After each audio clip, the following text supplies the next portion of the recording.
Hello. There it goes. And welcome back to Final Fantasy II. This one.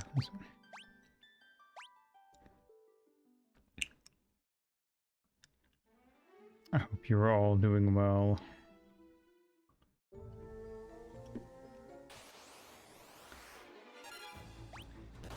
And we gotta go find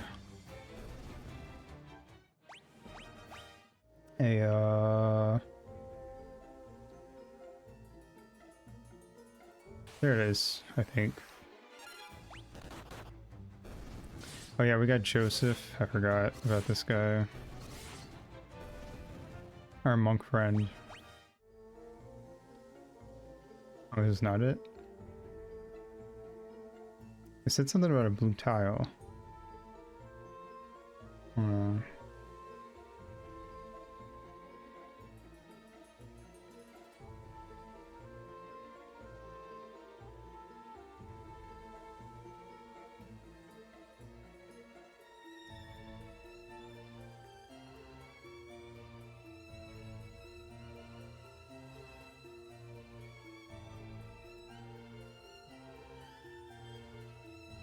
There it is.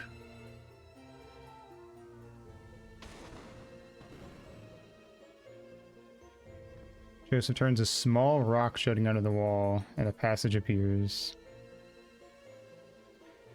Cool. A lot of secret walls in this game.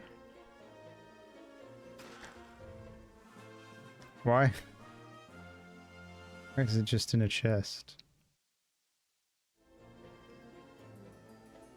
Alright, cool. I'll take it, I guess.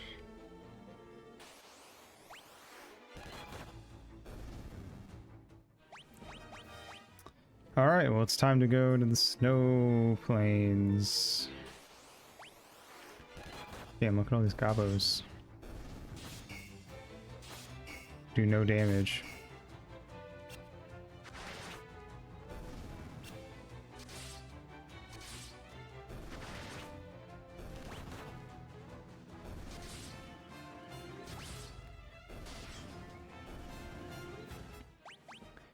Alright. Where are the snow plains at?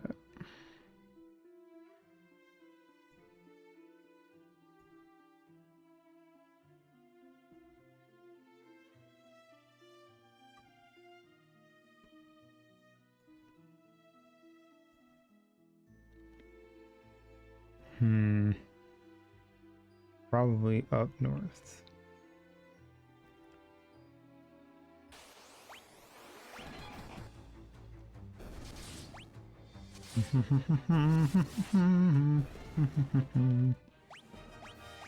Anyway, hope you're all having a nice Tuesday/Wednesday.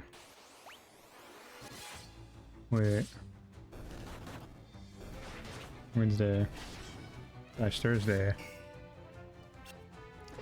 The concept of time is gone.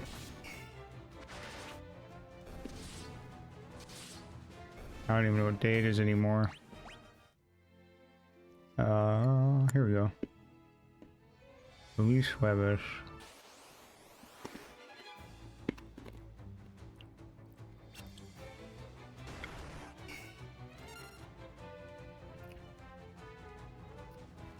Die.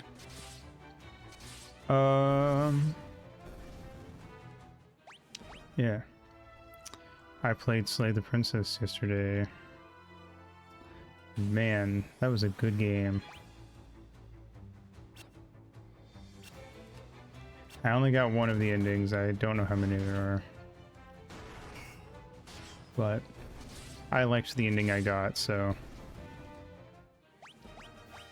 I'm satisfied.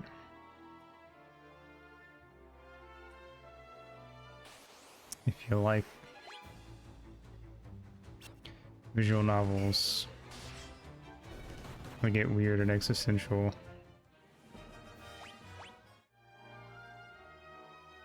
then you'll probably like this. It also does the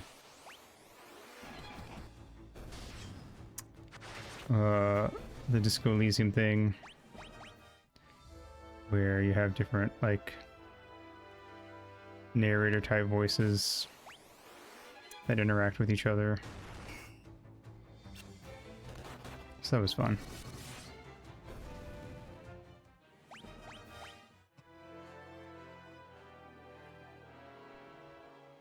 Hey, look at that.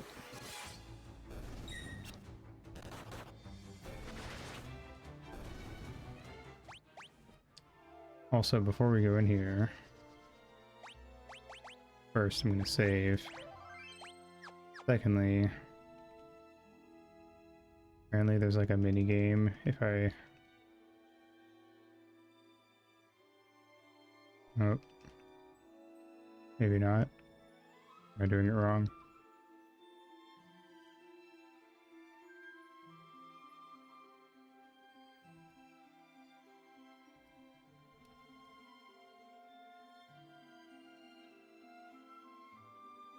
Hmm.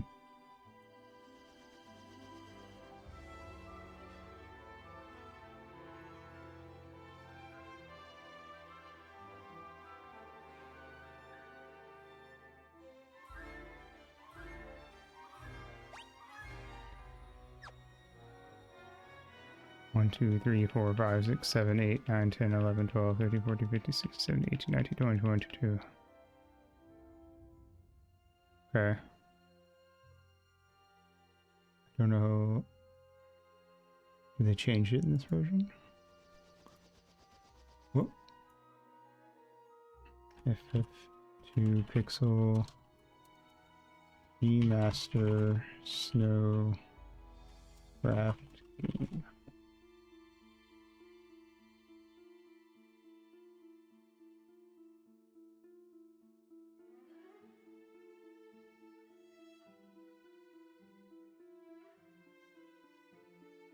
Oh, not in this version of the game. Never mind. Apparently it might be in the PSN version, but not the Steam version. Never mind. I guess. We'll just do the dungeon. I was gonna try out the little memory game.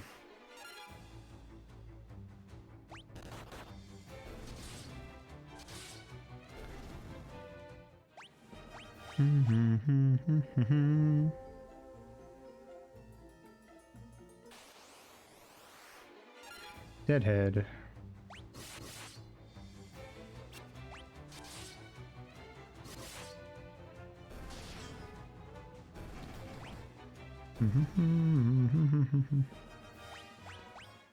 Alrighty. Let's see.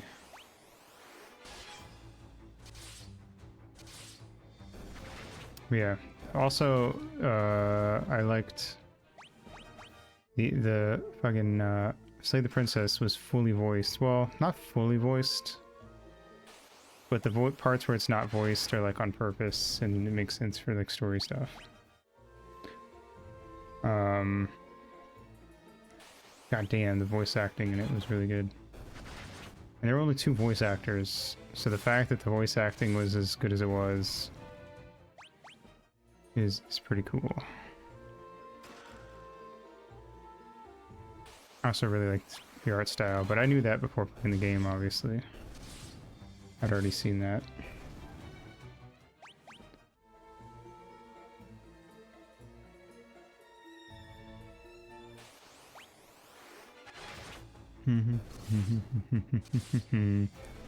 But yeah, the range on the two voice actors, like their ability to play a bunch of different like archetypes and stuff was insane. Ow. I got fucking electrodes.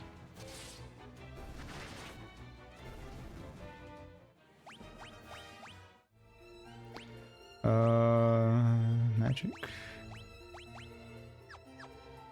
Cure 1. Right, I thought somebody had Cure 2. You do, I see.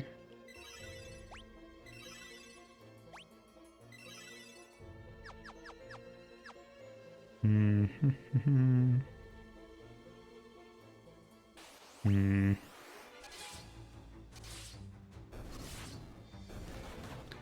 Ba, ba, ba, ba, ba, ba, ba. It's one of these. I'm kind of surprised when you go in those rooms, it's not a guaranteed fight. Like, I would expect them to put like a forced encounter on the tile behind you so when you try to leave, you have to fight something. Oh, there's multiple ways. Just follow the wall. Damn, York hits fucking hard. Oh, I know why. It's because he's the only one using mithril weapons. I fucked with... Okay, I guess I didn't realize how much it would make a difference, honestly. But, nah. I'm gonna leave him where he was when I found him. They'll probably do a lot more now. I kind of feel like maybe it's just a remake thing, but I feel like the weapons seem to make more of a difference than... Well, they're actually not doing that much more damage, honestly. Never mind, maybe what you're proficient in does make a big difference. They are getting multiple attacks though, so that does help. Antarctic Wind, what does that do? A stone that summons a magic... Oh, it's probably like an in-battle item that does ice damage. Probably like Blizzard 3 or something.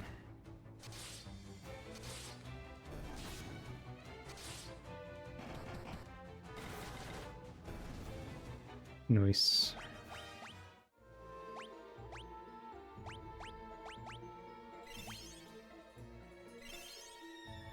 I don't even know why I healed you.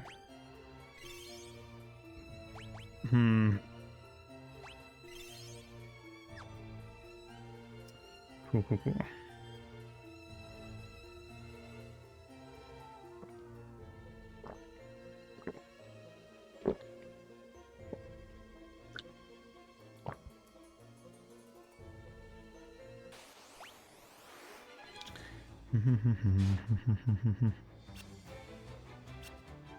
Yeah. It's no GameCube water, but you know.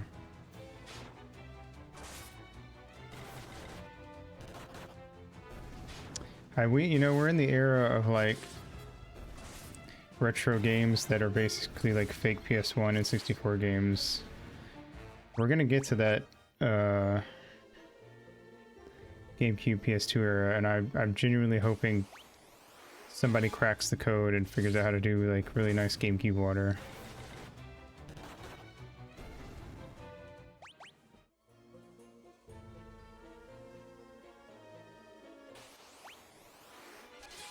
Also, I think that since I'm going full retro, I'm probably gonna start throwing in the occasional indie game that is like, this is basically just an N64 game made in modern day,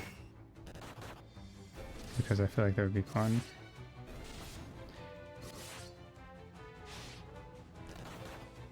Typically, I'll probably base it on like what game it's inspired by. So like Pseudo Regalia, I think it's called.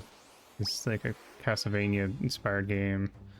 It's like it would get added into the year that Castlevania 64 dropped. And stuff like that.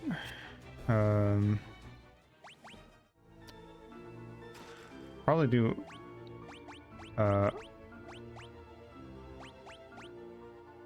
Bloodborne remake as well, that PS1 Bloodborne remake. Even though I've never played Bloodborne, but it's PS exclusive, so it's not like I'm going to be playing it anytime soon anyway.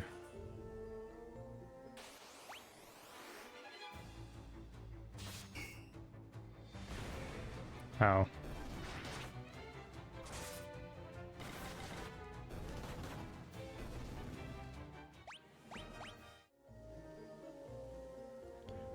Gonna have to keep an eye out for those types of games going forward, though.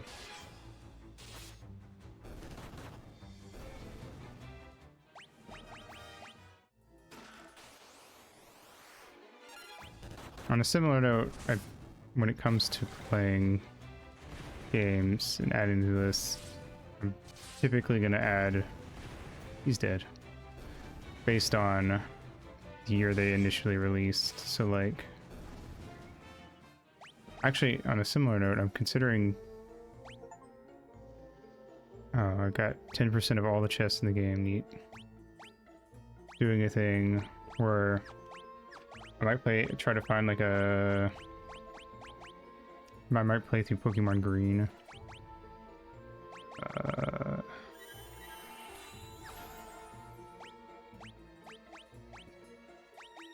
And then later play through,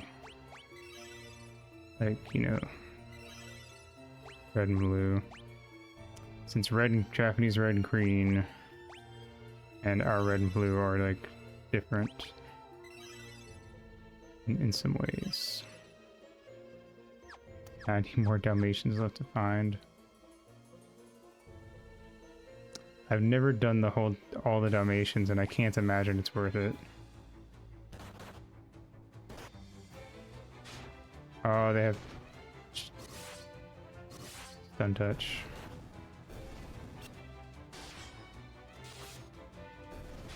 Honestly, I remember a lot of... I could remember wrong, but I feel like I remember a lot of the prizes being like gummies.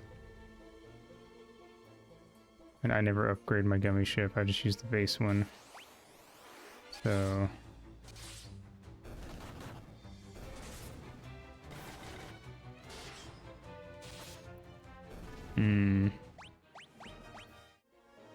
That's decent, I guess.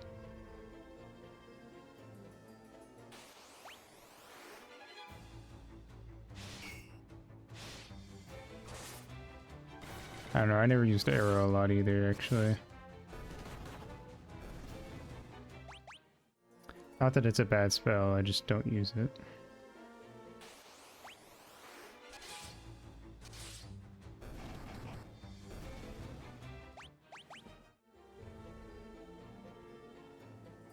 That's fair. My go-to spell was Gravity.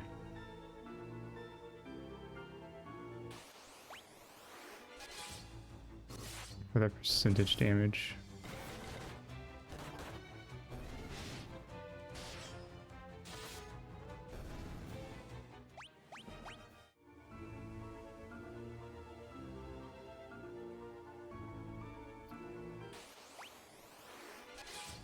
I don't know if I really ever get any of the spells maxed out. So now that I think about it.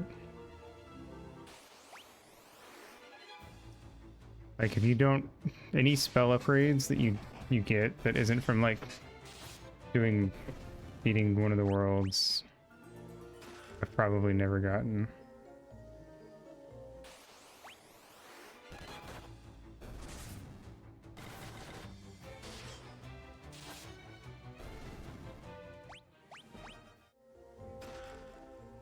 Is it Blizzard Tome? I guess I'll give it to York.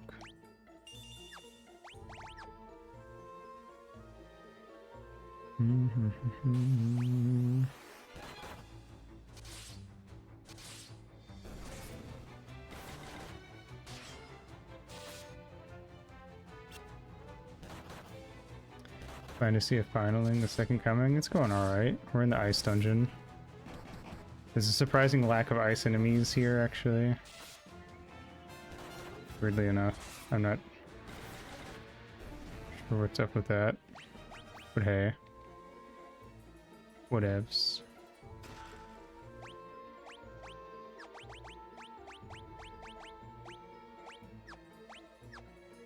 How you doing, Don?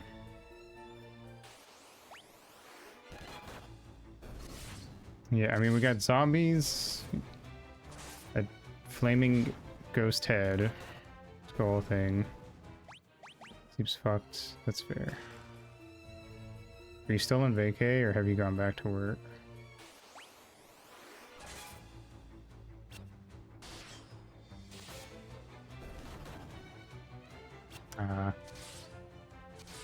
Then I guess that makes the sleep schedule being fucked all the worse. I figured. Oh, damn. I hope you can get it fixed soon. Really doesn't help when your sleep schedule gets fucked up during the winter, because it's like, it's just dark so often that like in the summer you can kind of like I feel like in the summer just the fact that the sun's out all the time just naturally puts me in like a good sleep schedule. It's like the one thing I like about summer. I feel like if my sleep schedule gets fucked, it's like immediately gets fixed, because it's like I'm like, oh, it's bright. I'll just like tweak my window blinds open slightly, let a little tiny bit of extra sunlight in, and then my body's just like, well, the sun's there, so we're awake.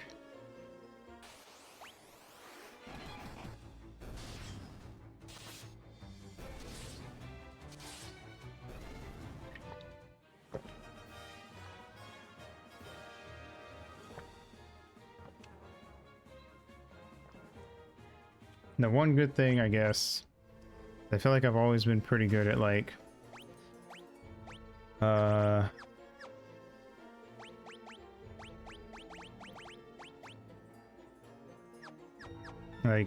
if when it comes to actually like if I'm out of bed and I'm like I have to actually get up and go do a thing, my body will go, okay, well I guess we can't sleep, so I'll just stop being tired for now. And then it'll hit me later when I get back to being able to be tired and not doing anything.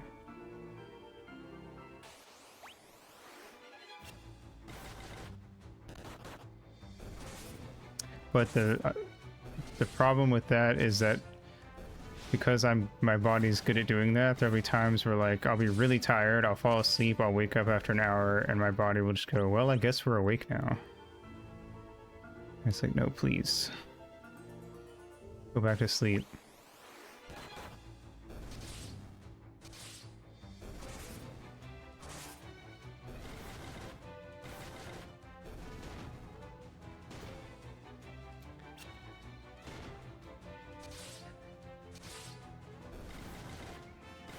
It's probably, honestly, I guess that's one nice thing about fall and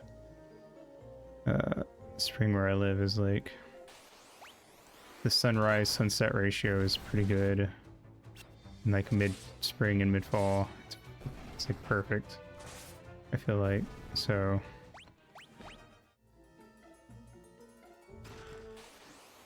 my body has an easier time just getting on a good schedule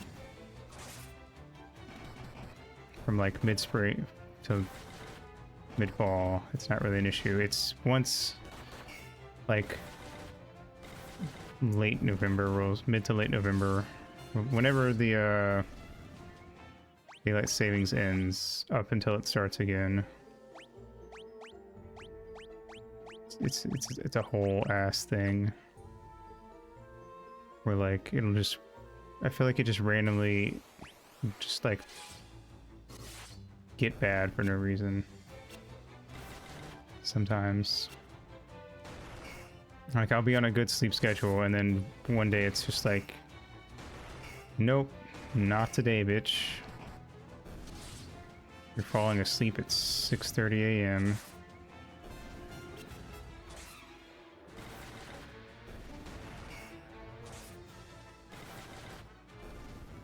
I don't know. Or the alternative, you know, when it's a day where I've got nothing going on, the second the sun goes down, it's like, all right, we should just sleep for 12 hours. It's like it's very random and just kind of jumps from one to the other with seemingly no logic. Yeah. Powering down. Snook snook cheat. Dude speak beaver. Snook snook snook snook cheat. Ask. Goddess's bell. Secret passage and wall to right. Monster guard bell. Bell and wall. What do you mean these beavers who live deep who don't speak English and live deep underground don't know about airships? Anything to learn? No. Key items. Snowcraft. Nothing happens. I feel like I need to do everything. This game has like... And I said this before, I like the idea of it, but now it's like, well, now I feel like I have to do literally every option just to be safe, which takes out... The whole idea is that it's supposed to be more immersive, but it makes it less immersive because I have to try every option to be absolutely sure that I did the correct thing. Even when it doesn't make sense, it's like, well, I may as well just in case, you never know.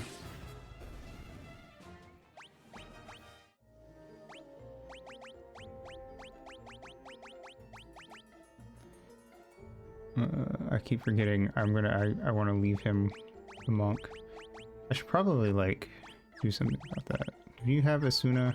I actually don't remember what you have. Well, I can't menu. No, you don't. I said this before, this is why I could never...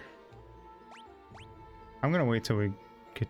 Well, we're you know, we just went a secret passage. It's a DPS loss? What does that even mean? Is that a Final Fantasy 14 thing? You know I don't play MMOs.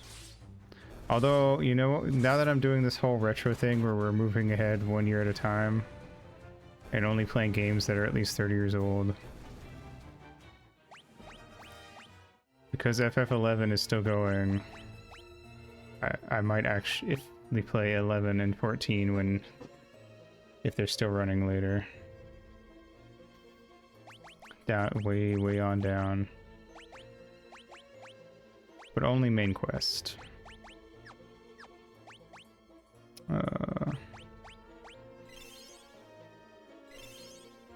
And those are the only ones that I'm willing to play, probably. I'm not gonna fucking play WoW or all those other shitty ass games that people pretend are good.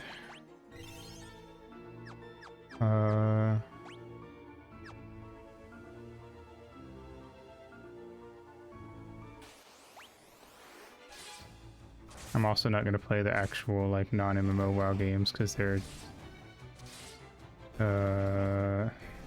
RTS. I don't like RTS.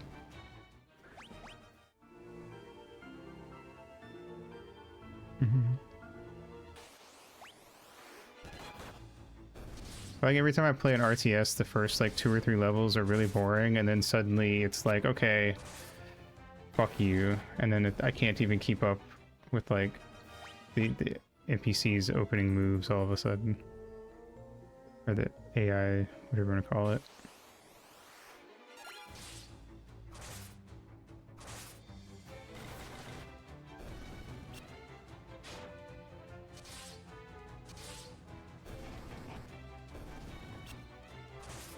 I can barely beat. I had trouble beating Fire Emblem on the easy difficulty when I played Awakening and Birthright, or Fates, whichever. Birthright, I think Fates is the name of that whole trilogy, and Birthright is one of them. I don't remember, man. They have confusing names. Point is, I played on the easy difficulty with no permadeath, and I still had trouble. Is that a turtle? Or is it a tortoise because it's on land? I'm not convinced that there's any real difference.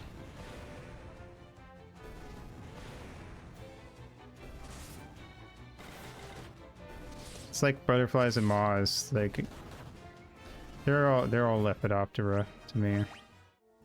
Skippers too. It's just semantics at that point.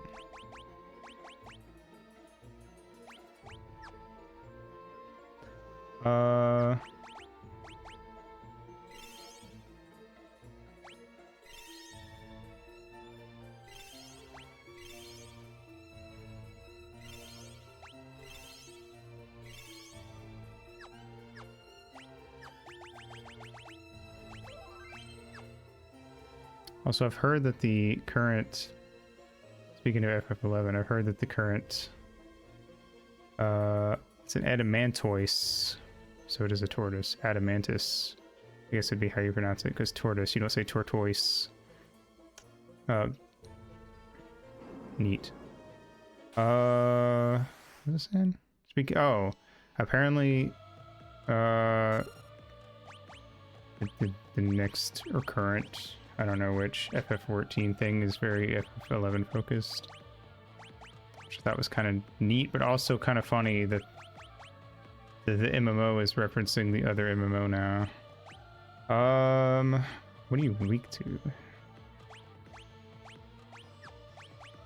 Is the question.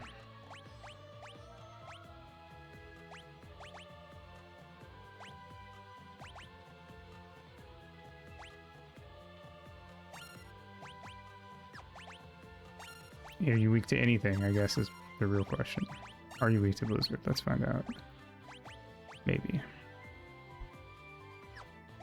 Should I do blink? Is evasion? I'm not sure if evasion affects... AoEs.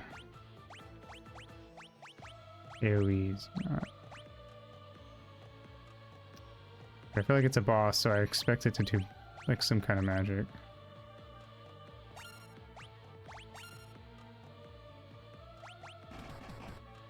Okay. You don't do damage. That did a little bit. Joseph hits really hard in terms of... He's fine. He can just keep doing his thing.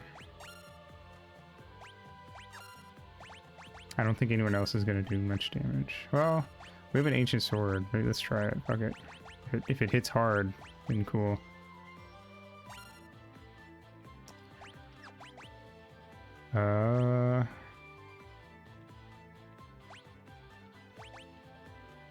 No one really needs healing, but you're not gonna just, you know, just defend.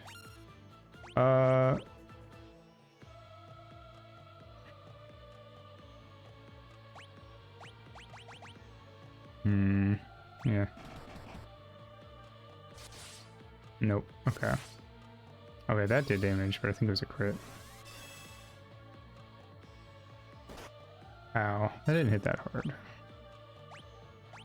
I'm still gonna shell everyone just to be safe. Okay, I guess you're gonna keep doing Blizzard. I'm gonna have you... or protect, not shell. Oh, you defended. That's why I didn't do anything. Okay, so that would have hit, like, much harder otherwise. Actually, I wonder if this game has the FF1 thing where, like, your party order determines who gets hit the most. I actually never looked into that. Okay.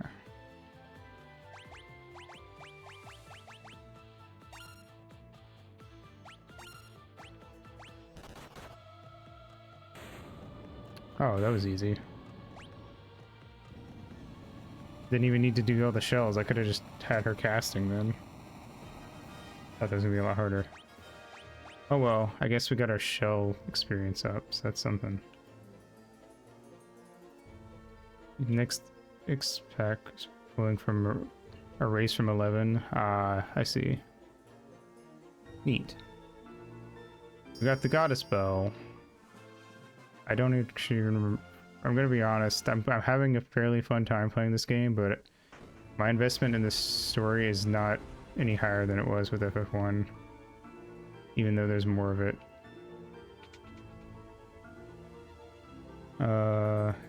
Is this the way out, or is that the way out?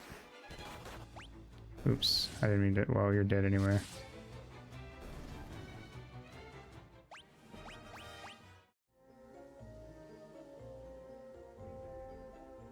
I know.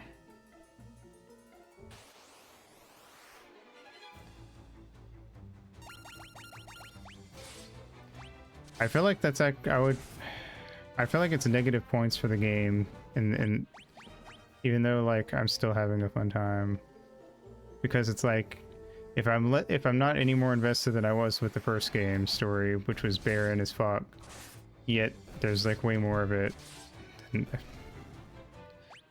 that means that I'm sitting through more story.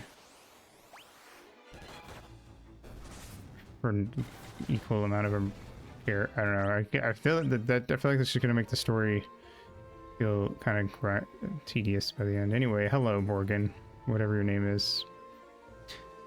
Curses, you've already gotten the goddess's bell. First you ruined my standing with the Emperor, now this. The Emperor would never forgive me for messing this up. If I ever go back to the Empire, I'll have my head, but I'm still a soldier. If I'm going to die, you're coming with me. Ah! You're ugly. Ugly ass bitch. Let's get our fire up, I guess.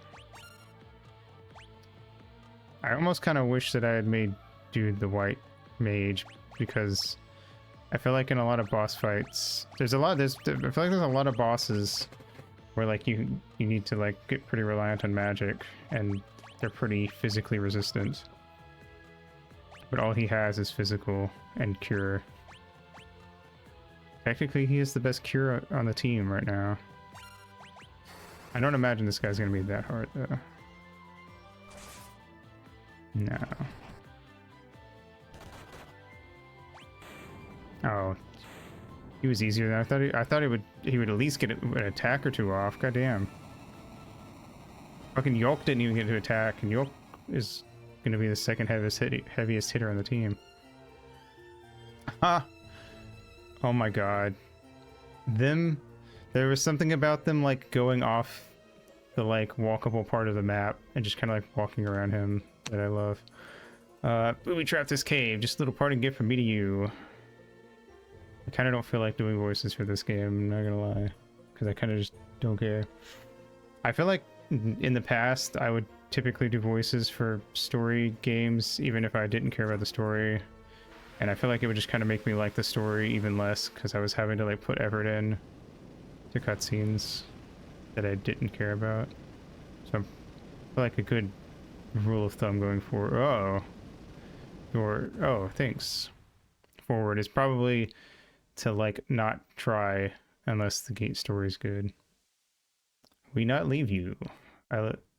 Also, dude is weird. Dude's whole thing with like not being able to talk in full sentences feels weird. I feel like maybe the idea was that this was back because I guess this was back when FF was still like super. It was still becoming its own thing, and it was really heavily based off D&D, so maybe the idea was that he was kind of like the barbarian in the group, and you know, every D&D group has had that person who played the barbarian who spoke in like really broken sentences because they had like 5 intelligence. You guys suck. Holy shit. I didn't mean to use fire actually. We don't need it. And I guess maybe I kind of feel like that's what they were probably going for. But like he just kind of does that. Also, okay, so like I think that your like stat skills are like story locked or something. I'm not sure how it works. It's kind of confusing because York's sword stat has been stuck at 6. Was stuck at 6 for like half of the other stream. It just like went to 6 and capped. But I guess now it can go above 6. Also, it felt like only certain skills. Each character had like certain skills that could get above 6 or up to 6, but then other skills would cap at like 3 or 4. I don't know. Kind of weird. I'm not really gonna worry about it, but it's a thing I've noticed. That I'm not sure why it works the way it works.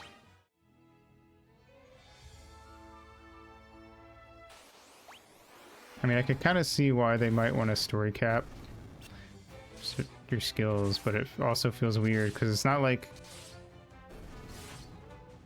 any other FF has ever had like a U thing like that. Granted, I actually wouldn't mind if an RPG did do something like that, where it was like your max level is like capped and then it goes up every time you beat a major story boss. Because then it would, I feel like it would could potentially make the game feel more balanced. Kind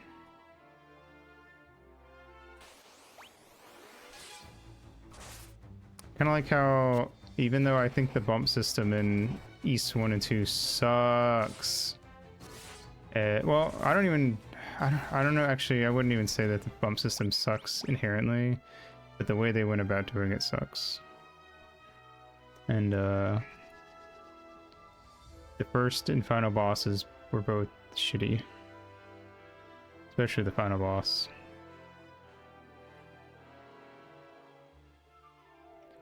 But anyway, but one thing I did like was that throughout, like there's a level cap in that game, and if you fight basically every enemy that comes up on screen, you hit the level cap like halfway through. So I don't know, it kind of made it feel like the enemies I was fighting were like actively balanced around my current like stats. And any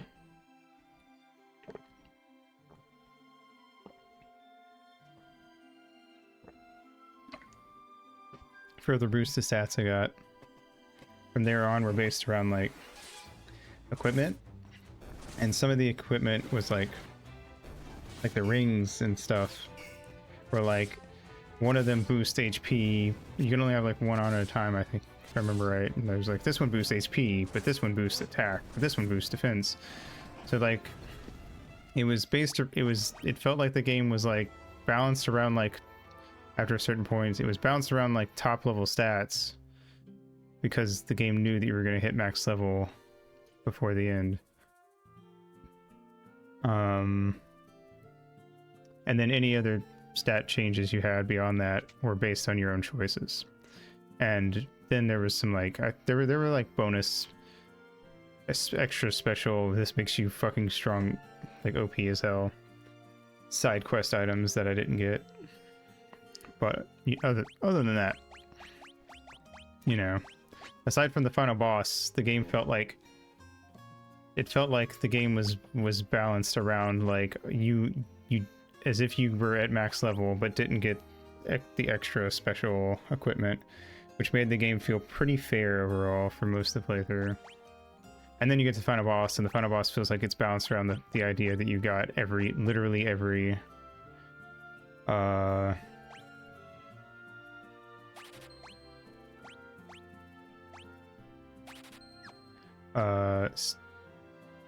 side quest item. Either that or you just have to get good, and I had to get good, as I often do when I get to the end of RPGs. It just be like that. Who do I need to go talk to?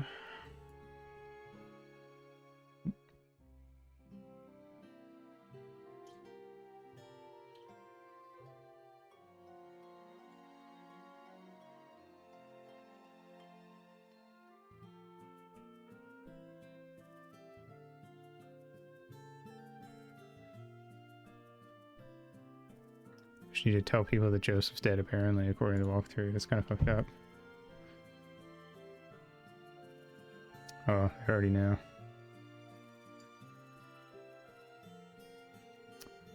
Yeah, your dad's fucking dead, kid. Why does our character look like this? Because like you mentioned, Dawn, that in the like originally the original game they just used FF1 sprites. So I wonder, like, I have to wonder if like our main character's design is like supposed to. And I assume he got this design not in this version, but in like maybe the PS1 port or something. I would assume, but I have to wonder if like is it a reference to another FF thing, or did he just, because it's a very weird design. I feel like, I don't know, like it's like almost kind of like reminds me of Kefka, and how Kefka has a bunch of weird colors. Concept art didn't match the game's. Oh, so does he look like this in the concept art of FF2? That would make sense, because like,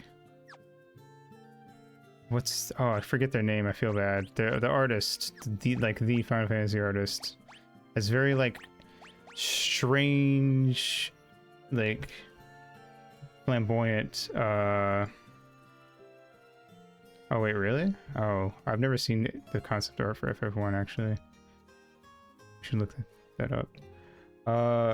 They have a very unique way of doing things. I love it, but it is sometimes strange and weird.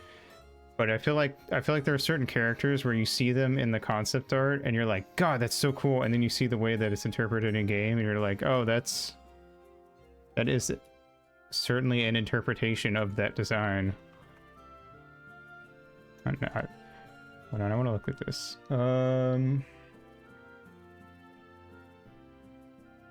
Window capture. One sec. Alright.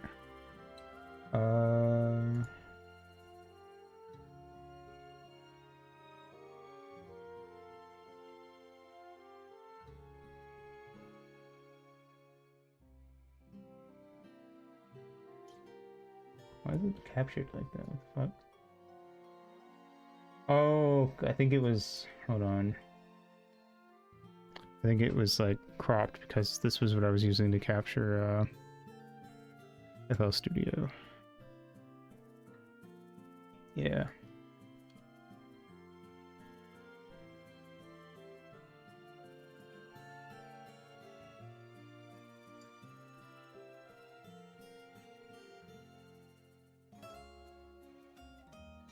And in FL Studio, there's a thing in the top left that just like has my full name. So I have to crop it so it doesn't show that.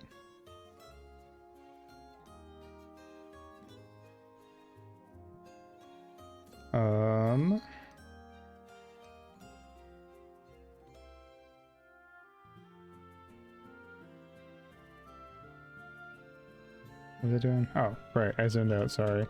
FF1 concept art.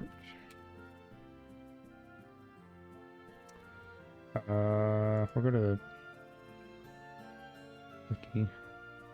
Remember, kids, turn your ad blocker on when you go to fandom.com.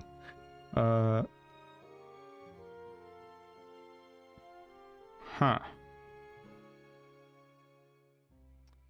So, okay, I guess that's closer. This red one.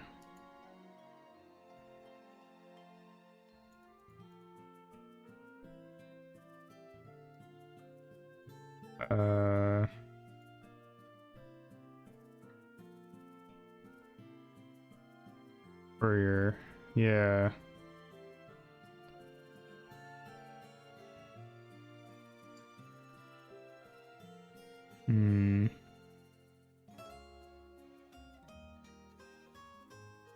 Characters, here we go.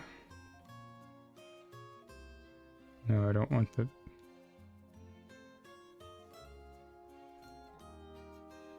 Interesting.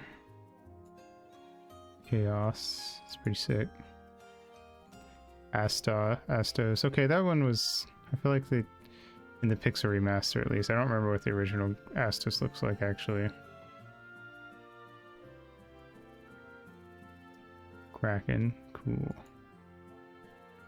Lich, yeah, I feel like in the bosses in the Pixel Remaster are a lot closer for sure. But like,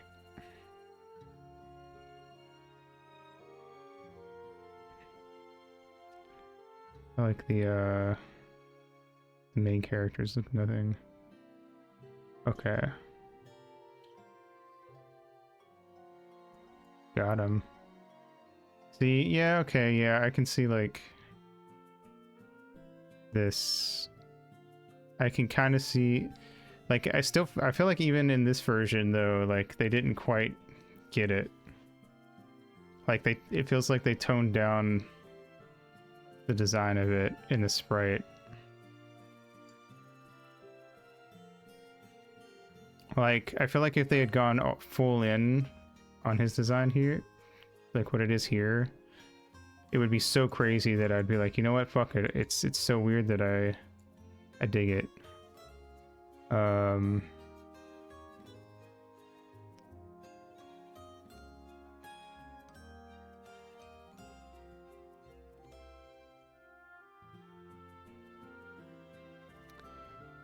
Oh, this is the chick who's I don't remember what we named her. This one's I feel hers is closer. I don't know. Oh, this is dude or guy, sorry. Oh, I'd never. He does not hit his. Hold on, I'm looking at his portrait right now. It does not make him look anything. He does not look anything like this in his character portrait in the game. Like that and this, not the same character. Not even the same character.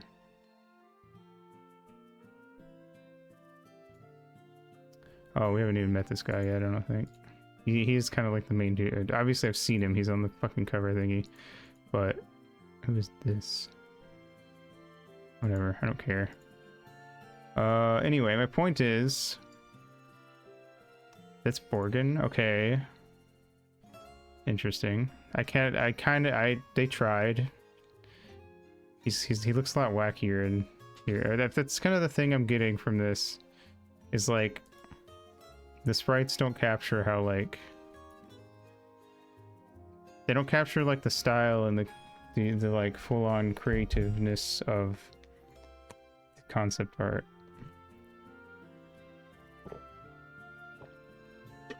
So a lot of the characters just look kind of weird, but the concept art is so, like, unique in, like, every way. Like, look at Joseph. He was like he looked like Joseph's sprite looked like generic RPG Maker sprite in his little head portrait, but he looks like a fucking badass there. That's Sid. We didn't even get to see Sid at all. Why is he purple? That is an interesting choice. You know what? But I dig it though, because like why is basically every character that like anime kind of white, kind of Asian, when we have like cool shit like this? Like Borgin's fucking like this weird like brownish like a goblin skin tone. Sid's purple. That's sick. Gideon's like very tan, but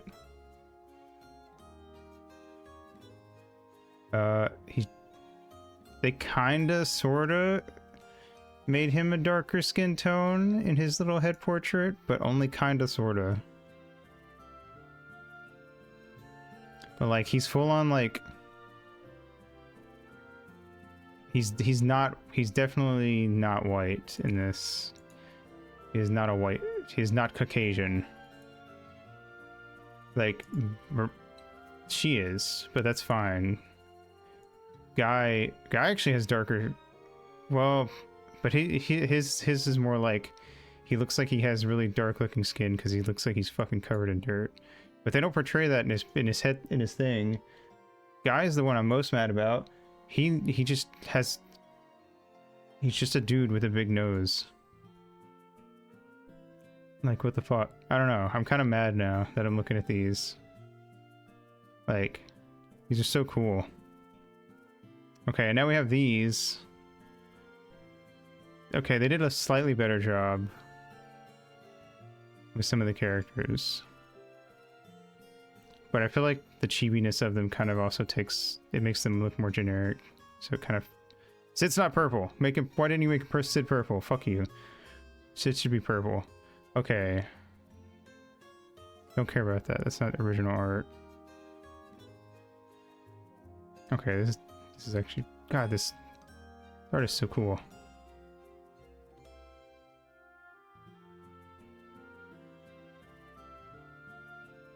I like the bomb.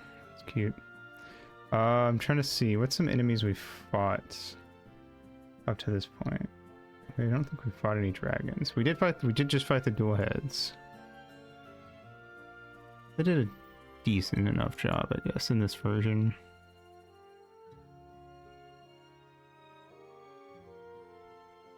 Yeah, I'm starting to realize like how much of a disservice the older Final Fantasies kind of do to how cool and crazy the concept art is. Actually, I noticed that is like not uncommon even in modern games. Like I've definitely seen concept art for games where like you look at the normal game and it's kind of like pretty generic looking, and then you look at the concept art and you're like, holy shit, that is some sick art. Why did the game not look like this?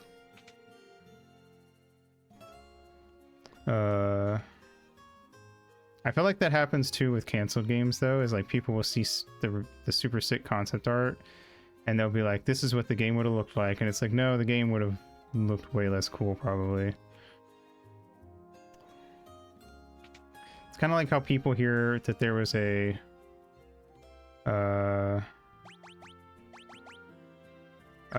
that one Wii game that was going to be about Sheik, and they go, oh my god, that would have been so cool, but what people don't know is that it was basically like a baseball game, because like you would go into you would stand in place, and then you would have a group of enemies that surround you, and they would come at you one at a time, and you would have to swing the Wiimote in like, you know, vertically or horizontally or diagonally to hit the enemy.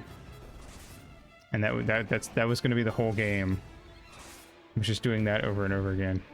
Nintendo Land? I never actually played Nintendo Land. But doesn't Nintendo Land have like 15 different mini games? And it's like a party game as opposed to like this basically would have been Link's crossbow training, but for swords. Sword swinging. So Link's sword training. I don't know. It sounds really annoying. It sounds like it would have been a super fucking boring game. And I feel like also people hear about the story and how it was supposed to be about the origin of the Master Sword. Which, you know, so was Skyward Sword was also the origin of the Master Sword. But I liked Skyward Sword's origin for the Master Sword.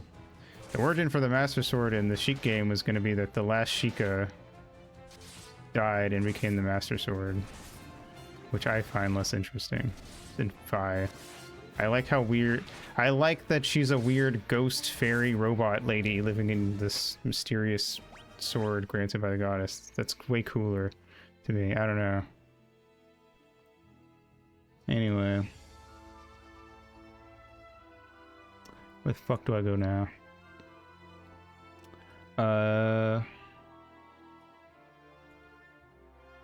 We go to the Dreadnought.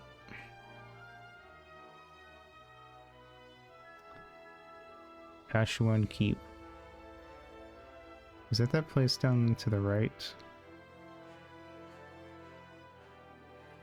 Yeah. Wait, what? Fi? Is one of your favorite characters? Because if so, I agree. I actually really, as much as I don't like the gameplay and the overall gameplay loop of Skyward Sword, I really like the characters. I just wish I had more fun actually playing the game.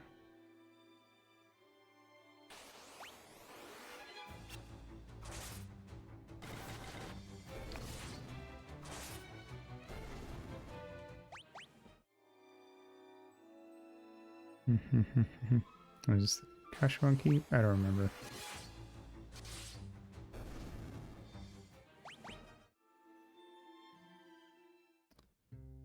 No, this is Bafsk. Oh, I think that thing down there is Kashuan Keep, probably. Weird, like, almost like eye-shaped thing on the map.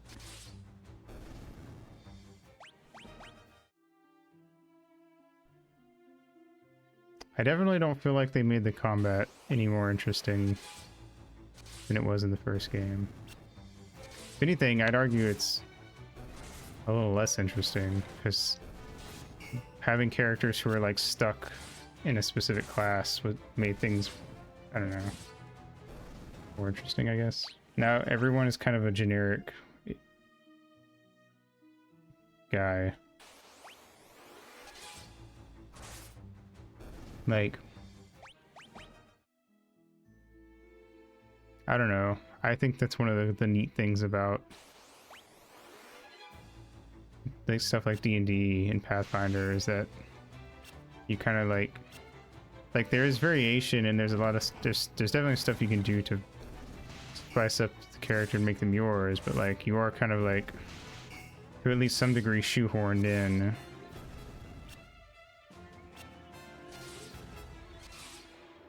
And that's more interesting. I never played Bravely Default. I don't hear a lot about it, honestly. It has 3 games, so it must be decent. Or I guess I should say that there must be at least a good number of people that like it. And I'm pretty sure it's getting a 4th. Basically a class system. Interesting. I see. I don't know. It's kind of one of the things that put me off about the GURPS RPG system, because there aren't any classes. You just like you put points into your skill, whatever skills you like. Granted, the one thing about GURPS is that there's so many different skills that your players are probably going to pick different things anyway. How can you all be a goblin prince? That doesn't make any sense. But it's still kind of like, but that has its own issue of like when there's like when you open up the book and there's like 40 pages worth of skills that you'd have to flip through to pick which ones you want to invest in.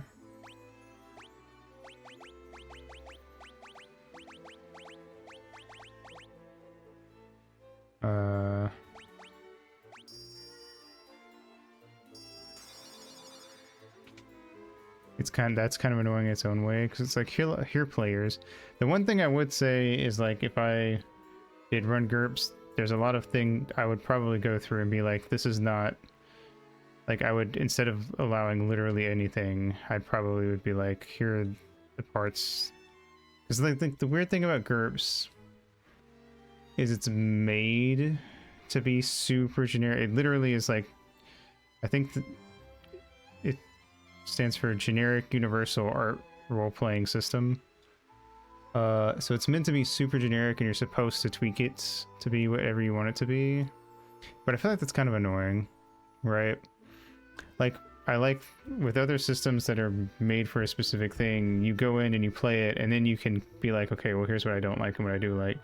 But when you have a system that's got like a little bit of everything, but it doesn't focus on any one thing, then you kind of have to go through and comb through before you can even do like that initial campaign in that system and take out all the things you don't like and try to make it set up to focus on the things you do. I don't know. It's just like, it feels like it would be really annoying to run. Who the fuck even are you? I'd meant to look for Eagle's torch, but it's just a monster's den in here. I can't keep going on my own, and I can't return empty-handed. I don't know what to do next. You know your way around the keep, right? Do you think you could help us find our way through? Sorry, the keep is riddled with secrets. But I do want to fight. Will you let me help you? Sure. Also, they keep doing this thing in this game where, like, you get a party member who is, like, kind of sort of predetermined to be a certain class as your 4th guy, and they'll give them to you for a minute, but then they go away, and it's like, okay, that's kind of neat. It's kind of nice that there are characters who it's like, this guy's a monk, and this guy is a fighter, and this guy is a white mage or white wizard.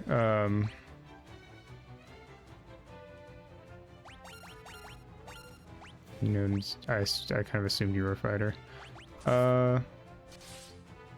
Oh, you suck. You do no damage compared to my other dudes. Fuck off, Gordon. That's the other thing, though, is that, like, some of them are useful and... Well, actually, you know what? We've had... This is our third, from what I remember. The first guy was useful because he had, like, every white magic. Yeah, these three are just, like, random-ass people, and they're in this weird state where, like, in the first game, you're supposed to project onto them completely. Like, they're completely generic and blank on purpose. You're supposed to, like... Even though I don't think this has ever worked in any game that's ever done it, the idea is that you're supposed to project onto them and give them their own personalities. And, like, pretend that they're whoever you want them to be, I guess. Like, you come up with their personalities and story and stuff. Even though, again, I don't do that. I'm not gonna sit down and make up backstories for these four fucks. But these guys exist in a weird state where, like, they feel like they have just enough of their own personalities that they're clearly supposed to be, like, their own characters. But they're also generic enough that you're still supposed to be able to project onto them a bit. So, like, but that means that, like, neither side works because they don't have enough character or backstory to be interesting. But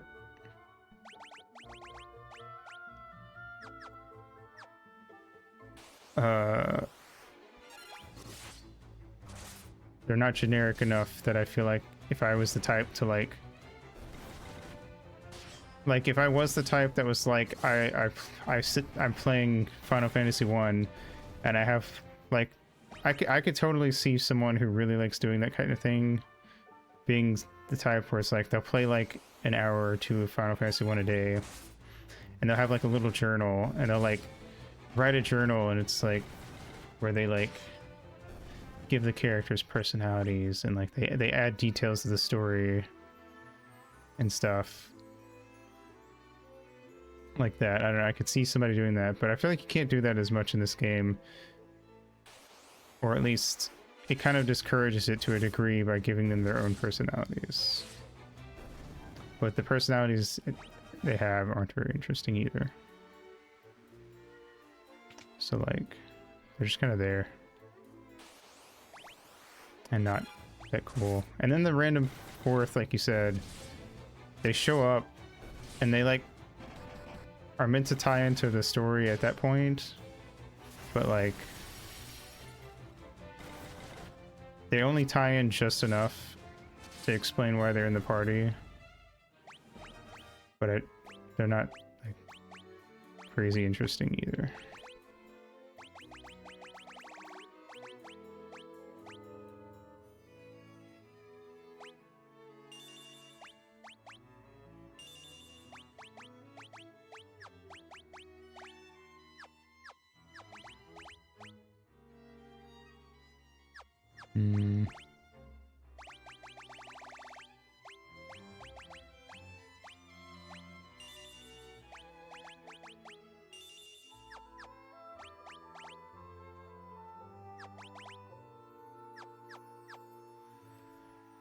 Anyway, I don't know. Like I said earlier, it has more story, but I don't think it's any better written than the first game's was. But at least in the first game, it was just kind of there, and occasionally you'd have to stop to listen to somebody explain the plot, but not a lot. Whereas here, I feel like there's a lot more focus on story, so therefore this guy sucks.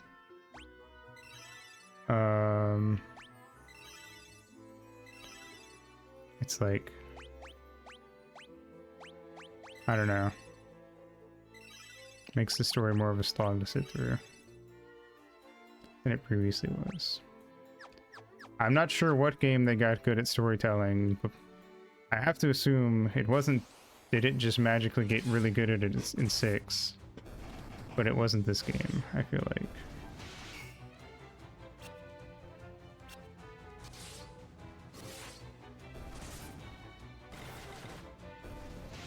Four? Okay, I see. I wonder if that's part of why we ended up getting 4 over here. But we didn't get 2 and 3.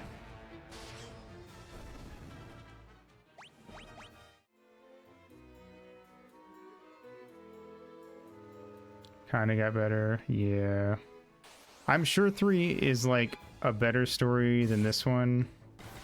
But I wouldn't be surprised if like you say, it has like the same flaws.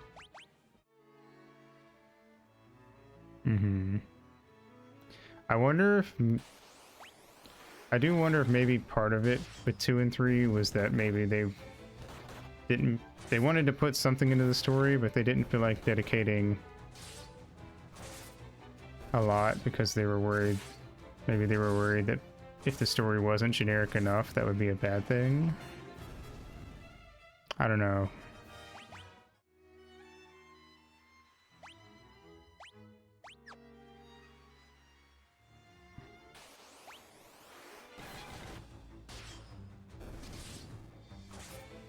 I'm not totally sure, because there were definitely games coming out at this time that like were very story focused, but there were also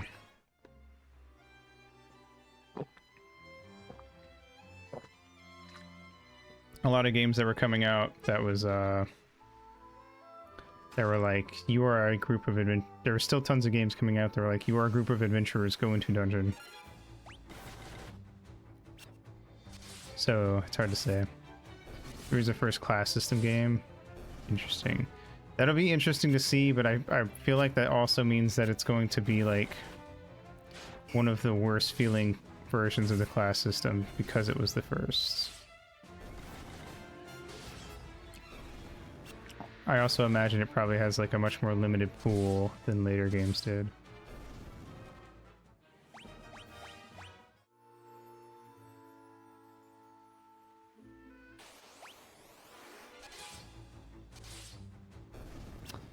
Also, to go back to the fact that any character can be anything, I feel like later games did a better job at that. Where like, oh, weird. That's very small. Later games had a thing where like each character technically, each character was designed to be a certain class, but you could fuck with them to make them like do other things. Like how I made Yuna, I gave Yuna some black magic in FF10 and she just would fucking like blast through some motherfuckers with it. 7 had the materia stuff, so that lets you kind of like mess with characters' stats in like weird and interesting ways. I don't remember that really being a thing in 8. Well, okay, it was, because if you use the GF system, if you really got into that, you could do it, but I hated the GF system. So I guess I didn't do much of it. It's another Adamantus, but it's just a regular enemy now. 8 is a game that I played.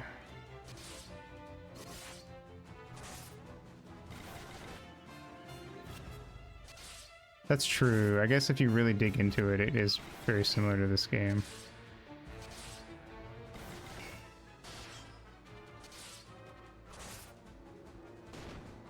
Yeah, eventually. Can't really blame you for not having beaten that one. Yeah, keep attacking Gordon.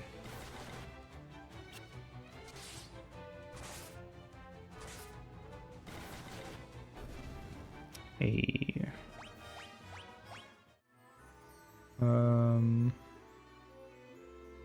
This goes up.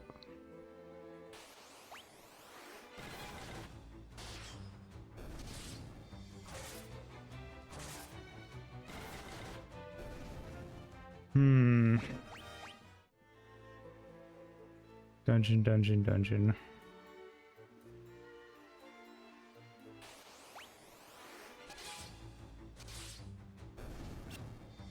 Where rats? Rats, rats. We are the rats.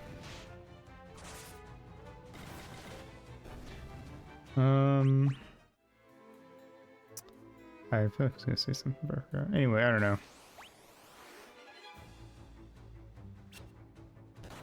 I don't know much about it. I know 6 had like the espers or whatever they're called.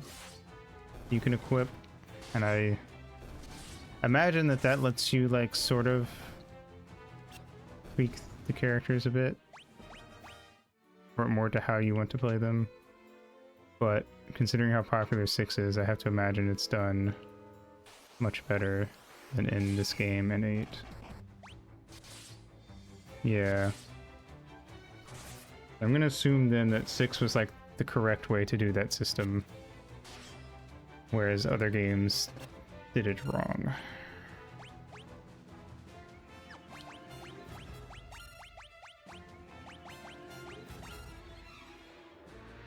I see.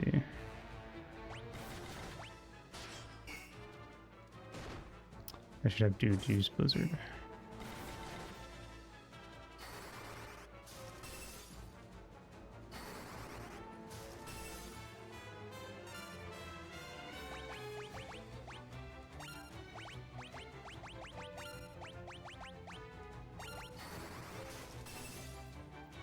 Gordon is also here.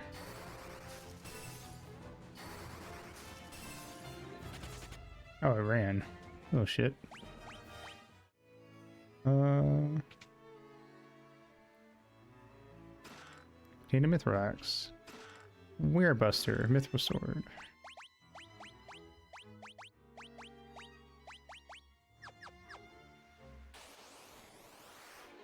I mean, technically, I guess he is doing that. But his best isn't enough.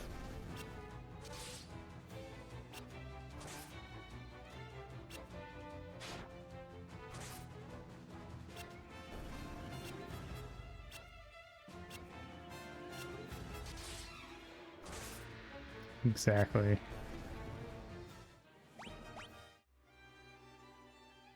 Get good. Yibbish. Ogre Mage.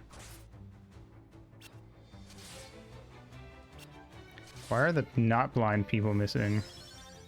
Oh boy, now we're really gonna miss. He's dark. He was hit with darkness. That guy had blink on, and the not, and the he still hit both. But my non-darkness people missed. RPGs are weird.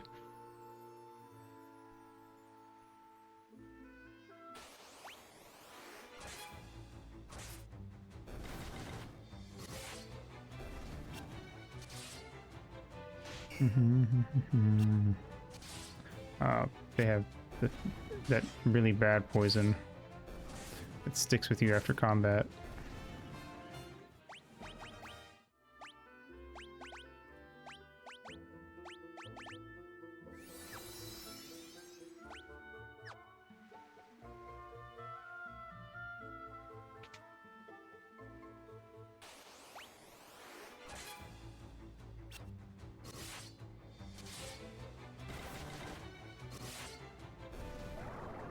Fuck. Ow. Okay, that didn't hurt, actually. I thought getting hit was a guaranteed wake up from sleep. I guess I'm wrong. Gordon's dead. That's fine.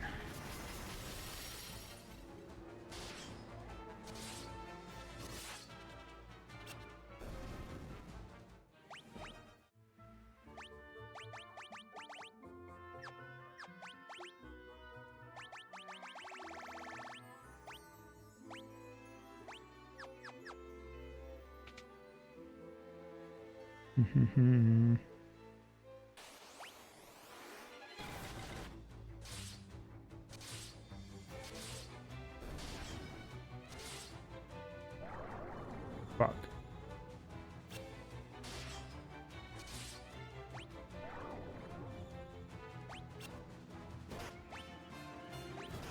Ow.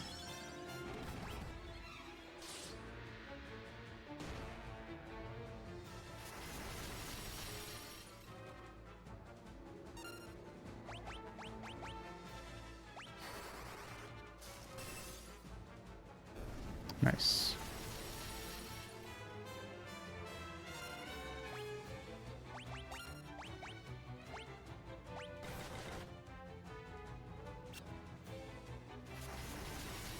Ow.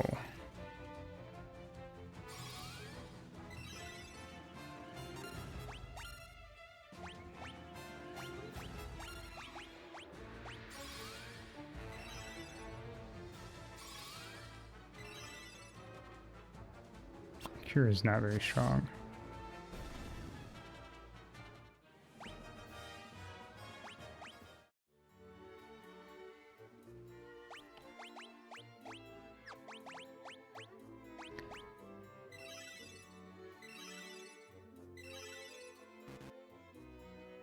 Out of MP. Sucks.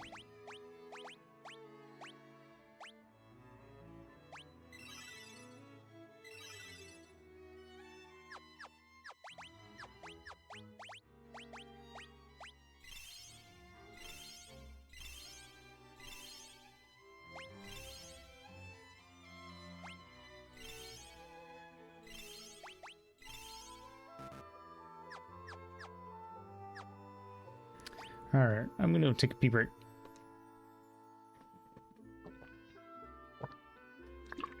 And hopefully we'll finish climbing this keep soon.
I'm a well-oiled machine, and by oil I mean piss.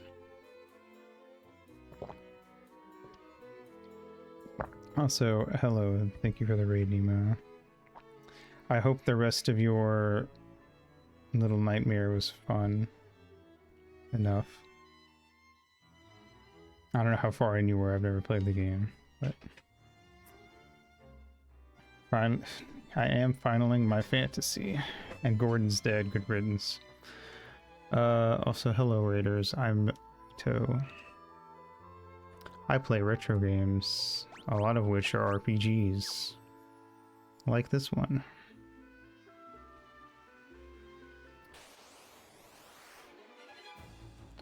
We're fighting a turtle.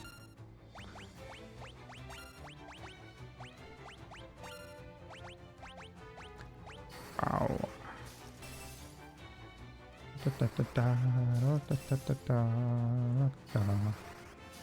I also make music and do ASMR sometimes.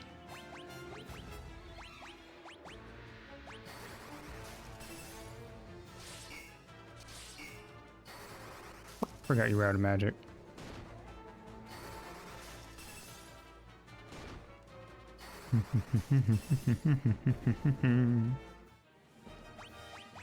Nice. What's this? Monsters.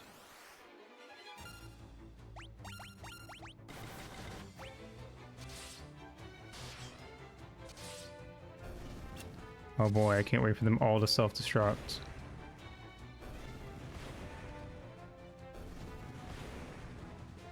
Ow.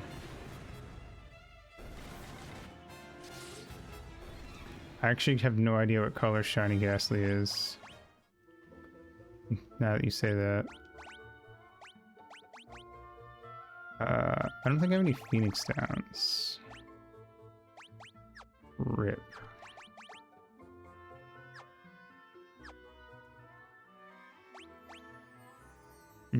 I see.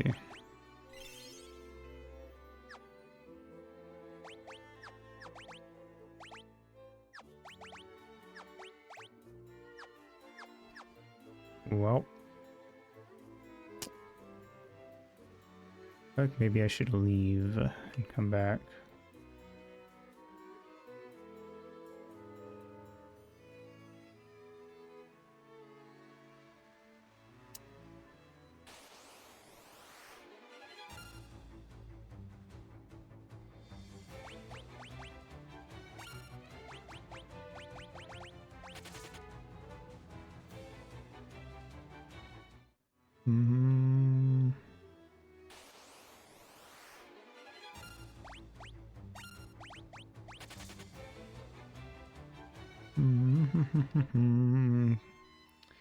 You ready to hear the first like 5 seconds of that a lot? Oh boy. I don't remember how to get out.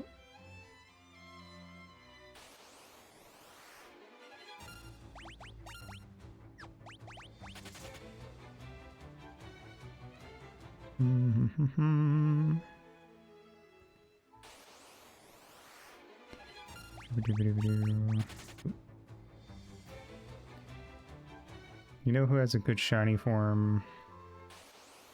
Crobat. Oop, didn't mean to do that.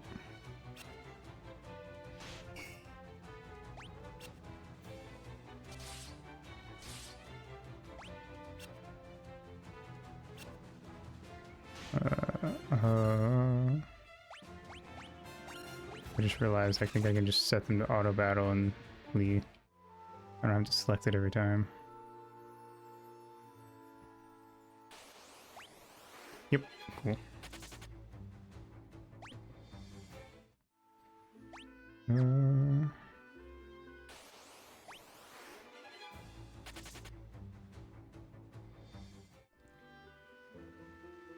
you for the Golpe's Creeper and the stretch. And the posture check.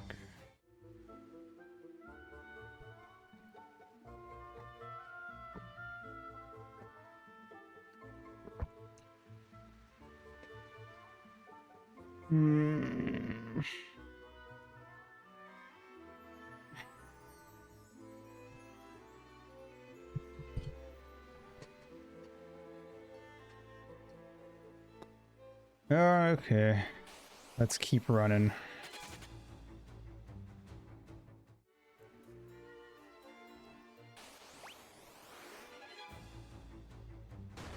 Ow. Actually, not really gonna hurt that bad.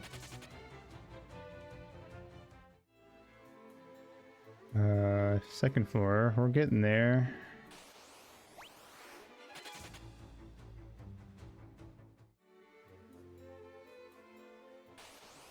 Moving.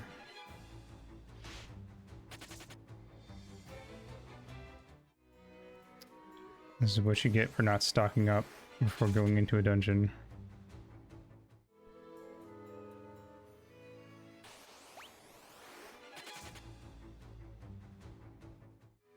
Shoot. I guess this is the way out.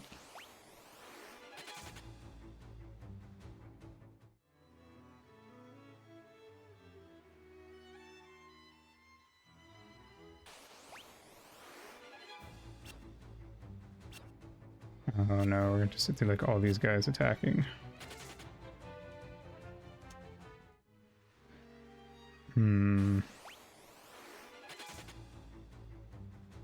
lot of bees.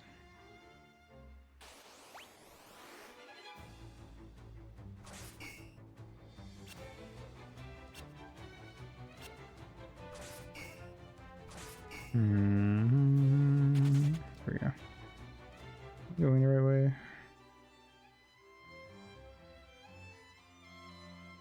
Oh, right.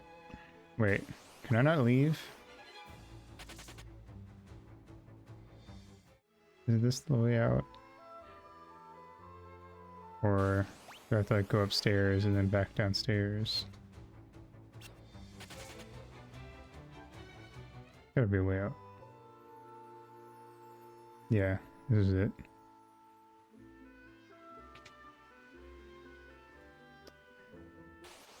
Alright. Ow. Why does everyone make goblins evil?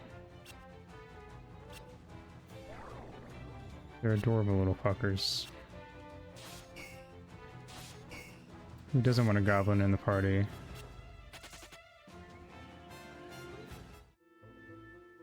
Alright. Damn, we gotta run a ways back to get to town.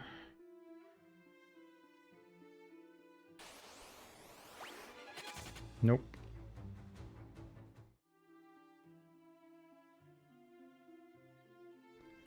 Nope.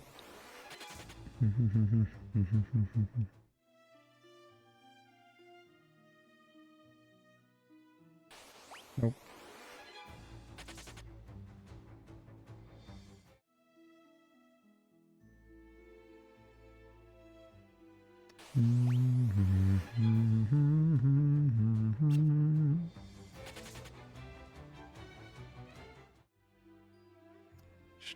Pull up that concept art page and see what Gordon looks like on there.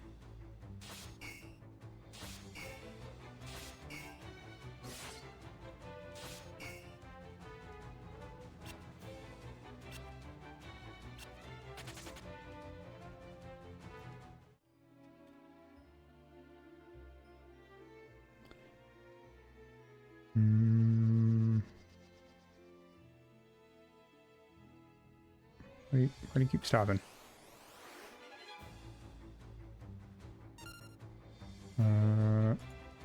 Run.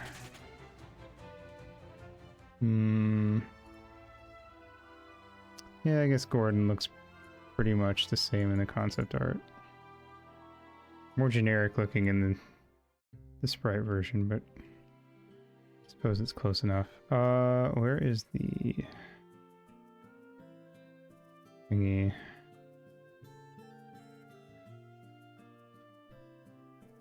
Oh, there it is.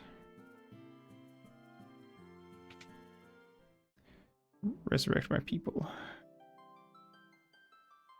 Yeah, just toss them on the floor, it'll be fine.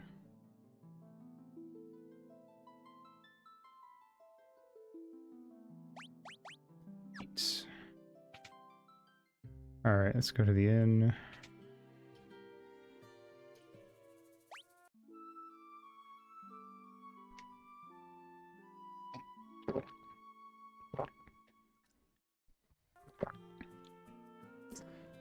For the company.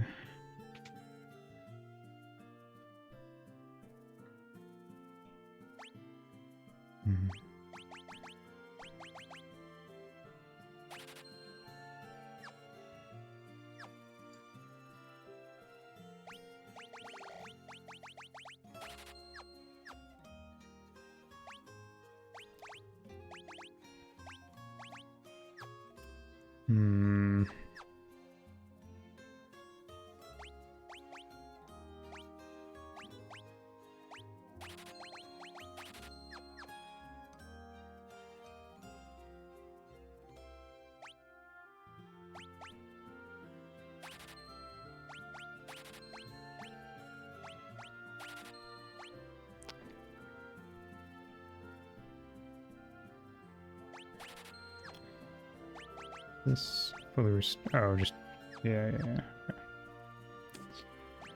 I see. Okay.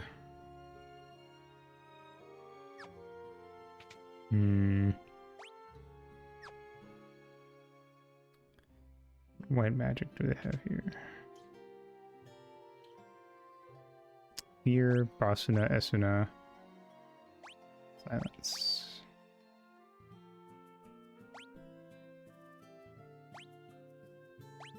What does it mean? It cures status ailments temporarily. Why would you want to temporarily cure status ailments?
Okay.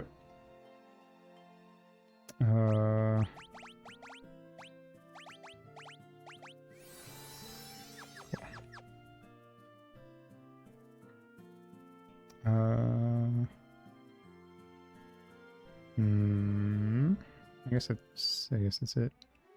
Should be good to go this time. Oh, I did not mean to flee. Forgot that that was what they were set to do.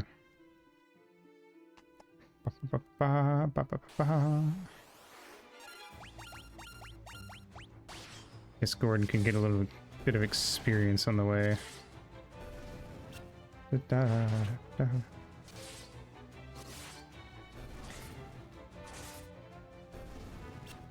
like the pink hats on the goblin guards. And their little wristband. They have painted nails too, actually, I just noticed that. Hell yeah. Yas, queen.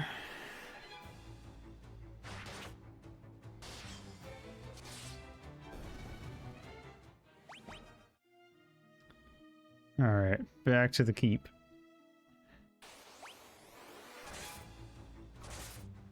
Should be called a tower, really. It's just got at least like 6 floors on it. How many floors do you need to be a tower, I wonder?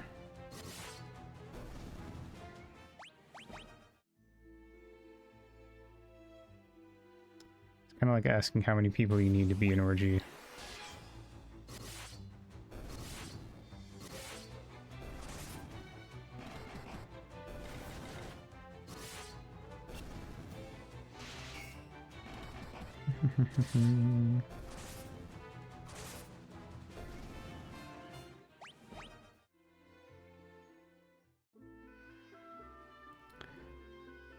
The sunfire blazes brightly.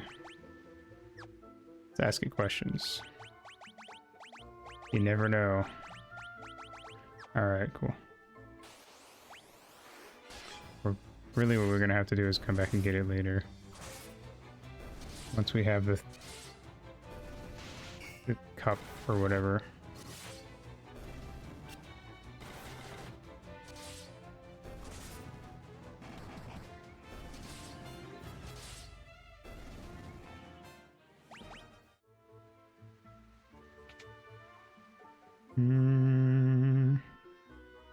Actually, you know what? I'm kind of curious. I don't think it matters. But in Pokemon, when you run, you get more random encounters. So I've always heard. But I wonder if that affects it in this game, since running is like not a thing that existed in the original game.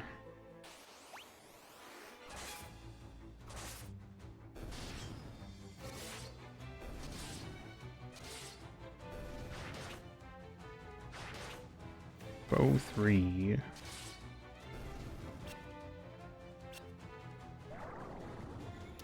Fuck.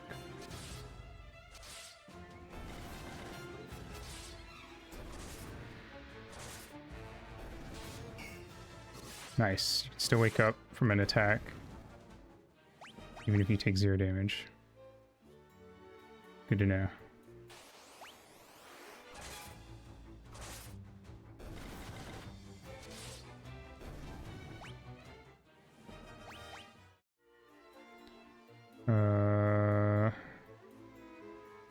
This way.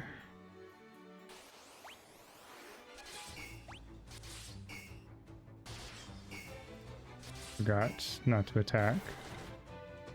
1 damage. Hell yeah, let's go. Warden, holy fuck. Are you becoming useful?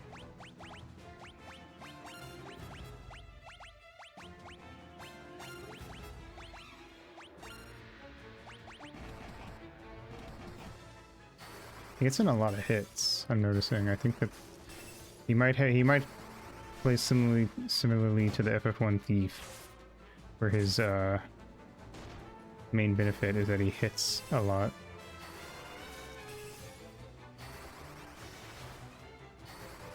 Thunder does not do shit, but I want to level up our Thunder, so it's fine. Nice. Well, we did it.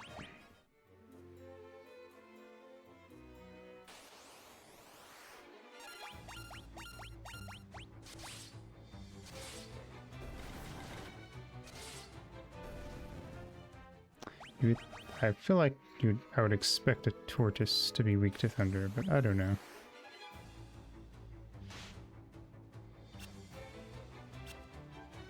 What do I know about typings?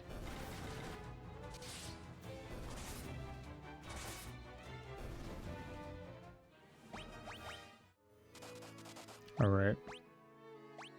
I forgot. Sorry, buddy.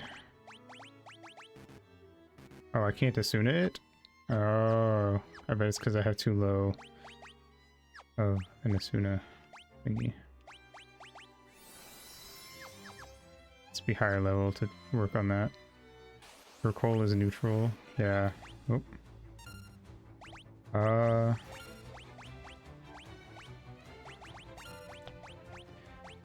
I know in FF1 the water elementals are weak to ice, but not thunder, but I can kind of understand that. Because you could argue that the electricity passes through them. It doesn't actually hurt them.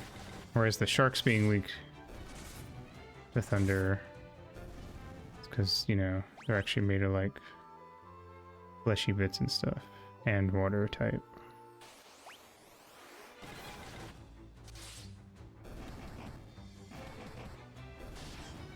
I don't know. I do feel like it would be kind of interesting to like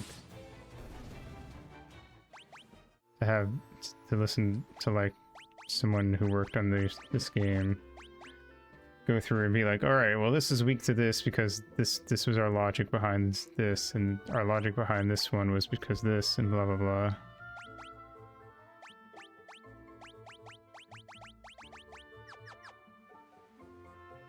So on and so forth.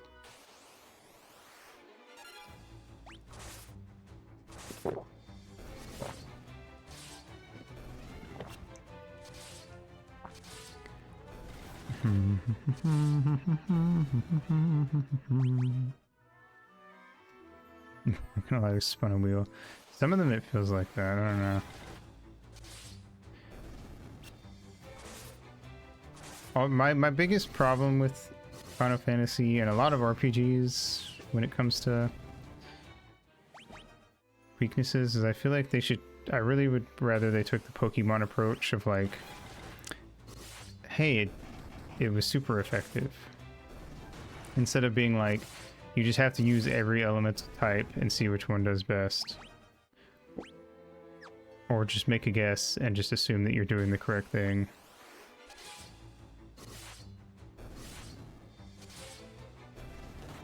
I don't know, I feel like that way of having to do it is a lot more tedious, as it kind of assumes that you're gonna stop and do. I don't know. I will say, to be fair, FF1 and FF2 did come with manuals that like were pretty in depth. So maybe if I pulled up the FF2 manual, it might actually just tell me for a lot of enemies.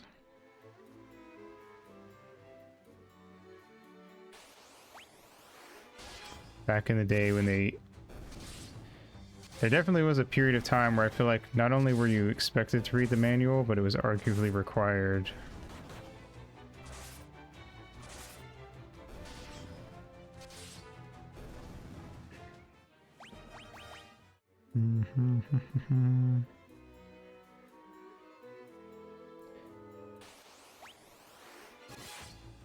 But when I pull up a game on Steam, I don't really think about the existence of a manual.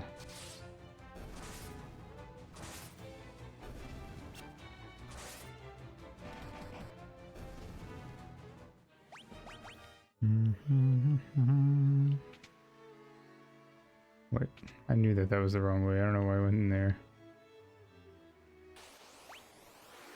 Oh, fuck. Oh, okay. We actually hit you harder than I thought we would. You're fine. Not as strong as the Adamantis.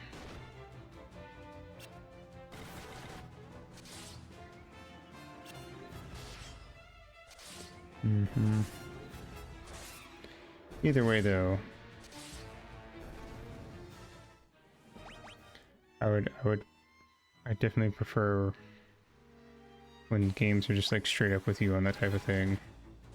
I'd even be fine with it if it was like a thing where it's like you have to fight an enemy once and it gets added to a bestiary in your inventory, and then you can go to the bestiary and it'll tell you.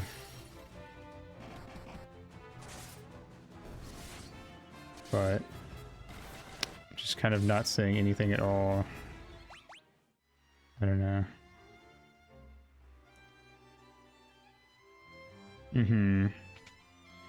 Tattle and scan and stuff like that is nice. I agree.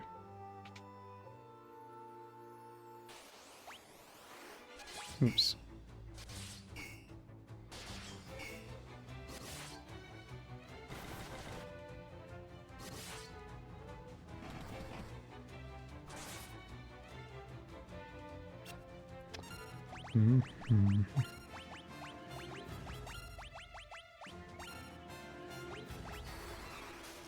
Blizzard. Turns out tortoises don't like being hit with ice.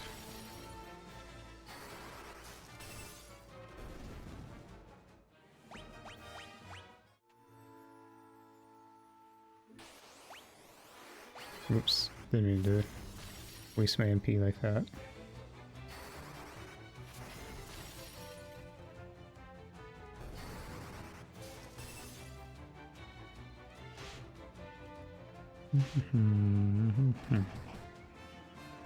Pop, pop. Pop, pop.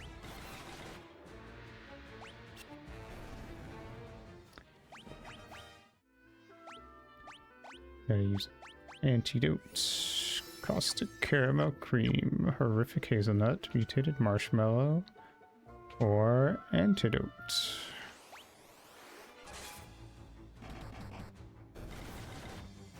That scene will never not pop into my head when I see the word antidote.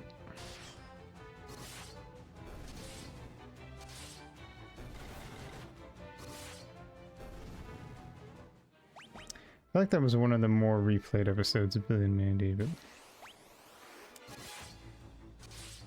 maybe it was just very memorable, I don't know.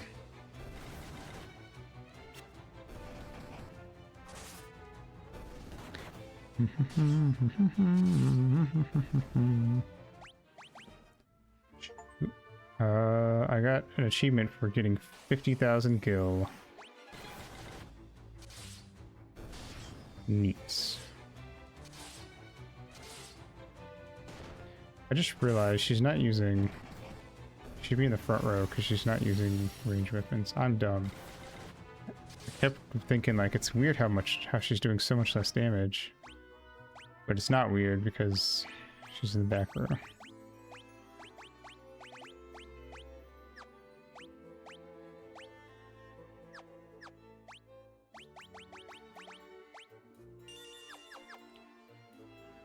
Chocolate Sailors. That's a boss.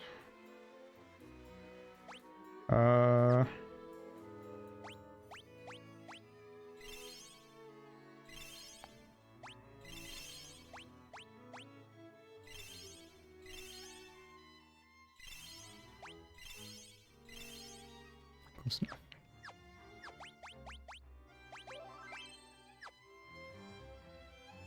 Let's go. Oh, I heard there was a monster guarding Eggle's torch. Now I've seen it with my own eyes. It's a red soul. Sure. I suppose it is that. Whatever that means. Fire 7, 8. That's 8's even worse. Are you weak to Blizzard? Actually, let's blink everybody.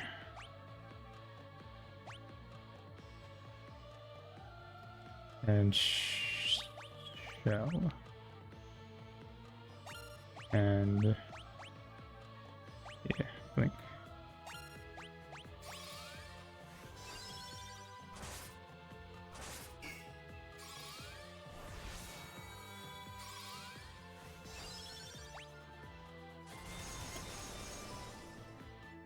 Blizzard. I wasn't expecting him to cast Blizzard, but alright.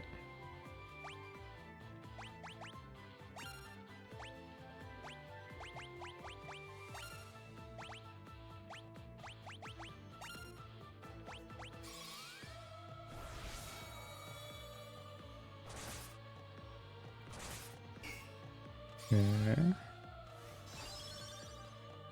Everyone has been blinked. Our evasion is up. I don't know if that affects magic, but it'll affect regular attacks at least. You're weak to Blizzard.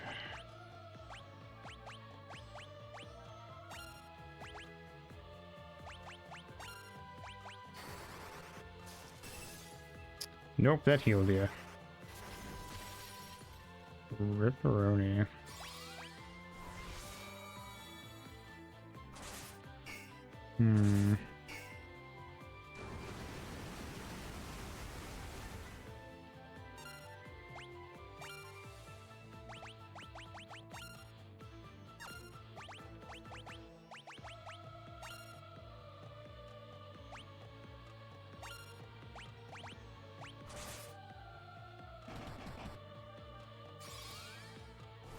I guess I'll have Nibs start using sap. Drain its 8 MP. Ooh. Good dude.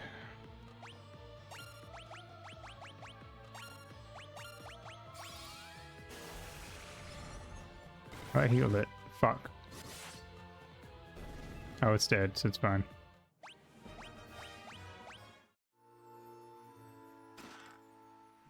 Got it. Eggle's torch in the chest. Hey, I did it.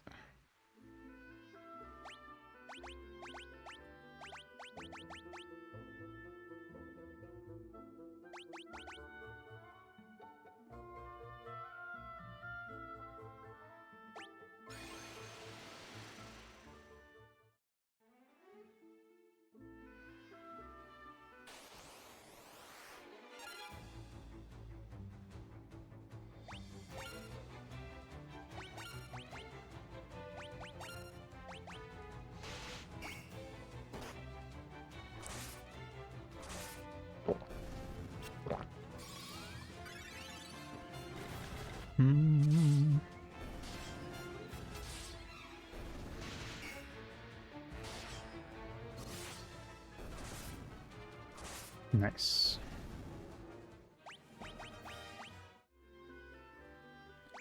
Up. Got it. Let's go.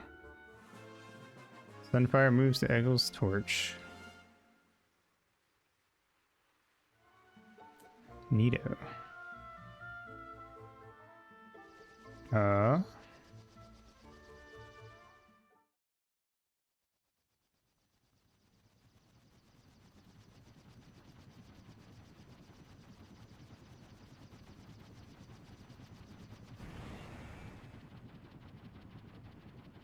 Okay.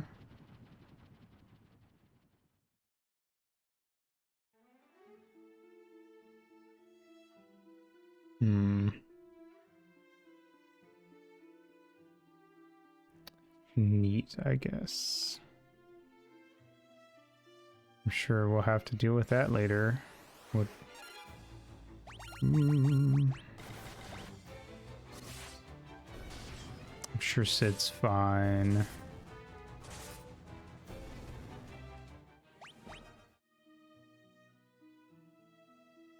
What is that? Oh, fuck. It's the Chocobos. Found a Chocobo. Neat. What does this mean for me? Anything else to do in here? Bird up. Is it just a singular Chocobo? There's two of them. That's it, I guess. Oh, there's three. Okay. Nope. No, I guess that's it. Their difference? Probably not. Okay.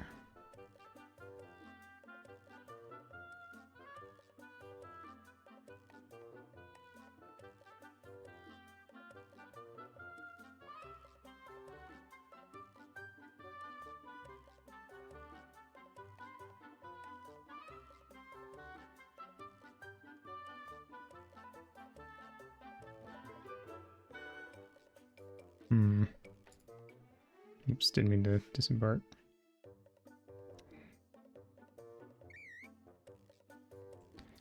Alright, well. Let's go talk to, Princess Lady, I guess.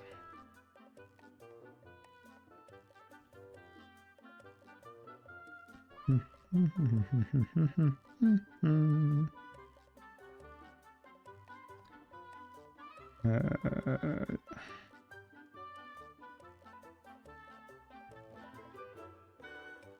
guessing he can't run across the river.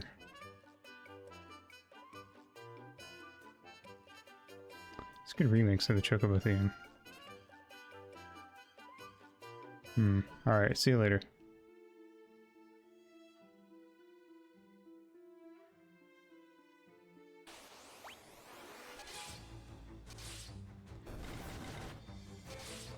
Can't wait to get to one experience out of it. Actually, we don't get like regular experience, so. Keep forgetting the experience in this works weird.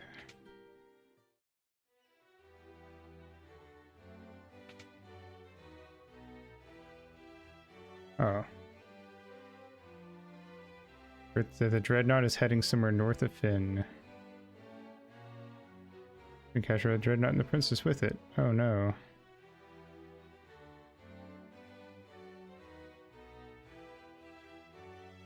Fuck you. Tell me I can't blow my way out of a cloth sack. Piece of shit. It's far to the north of Finn. The Dreadnought may be docked there now. Okay. Where's Finn at? I don't remember. Which one is Finn?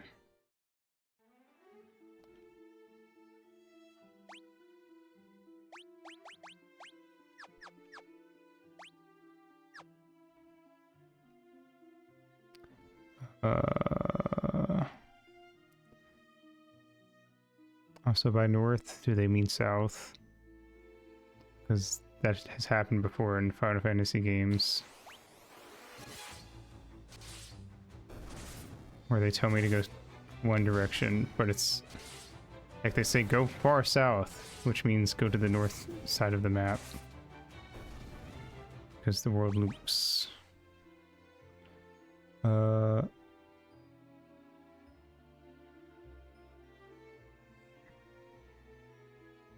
Where's Finn at? It's Bloom.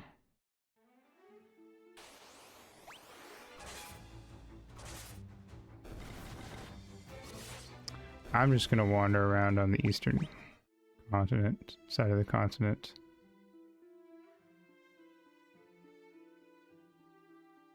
And assume it's over there.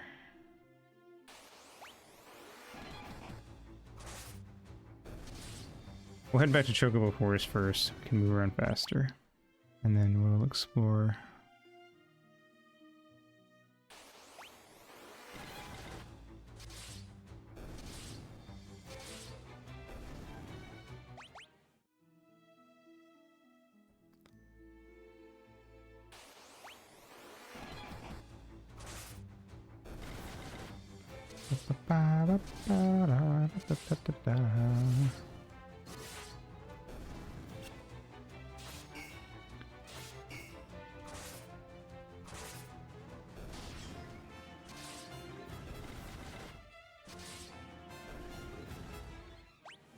It's a good thing this remix of the battle theme is a bop, because, man,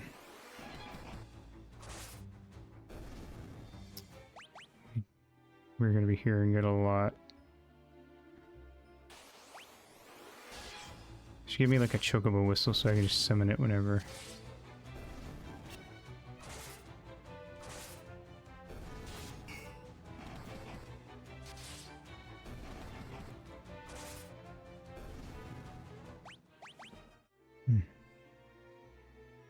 Scooby-Doo.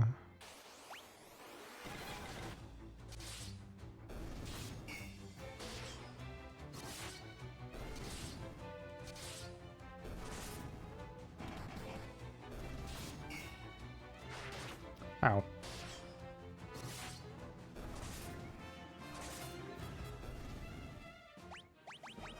Nice.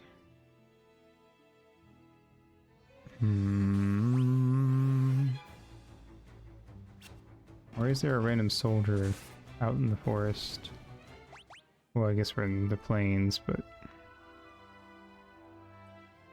we also just crossed the swamp. That doesn't make much sense IRL.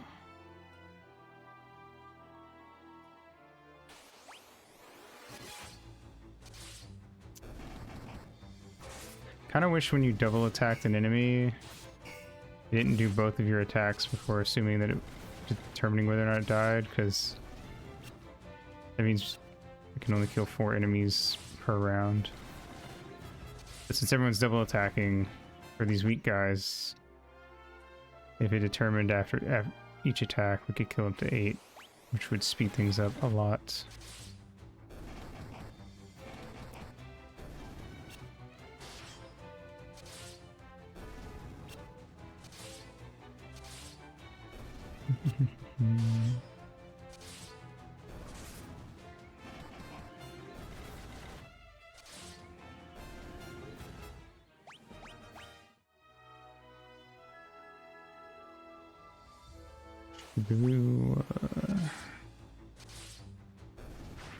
Ow.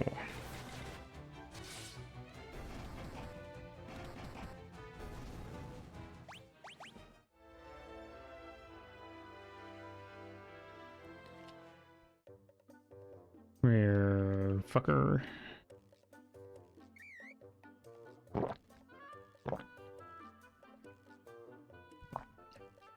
Alright, let's see if there's any towns down here. I don't have to worry about encounters now, so we can just kind of wander. Get a thorough look.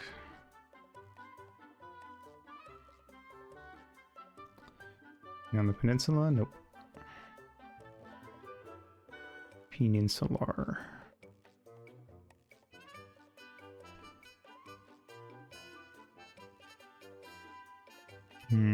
that's a place, but that's not a town.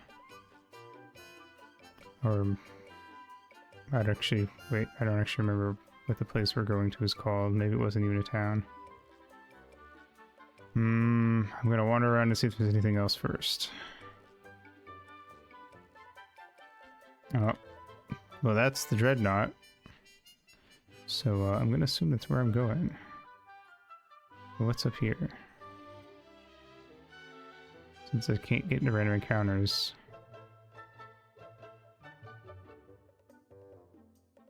We're gonna have to come up here soon. Oh, this is that swamp that I couldn't cross. Which means there's literally nothing in this area except a big-ass swamp that you can't cross because it's full of super strong monsters.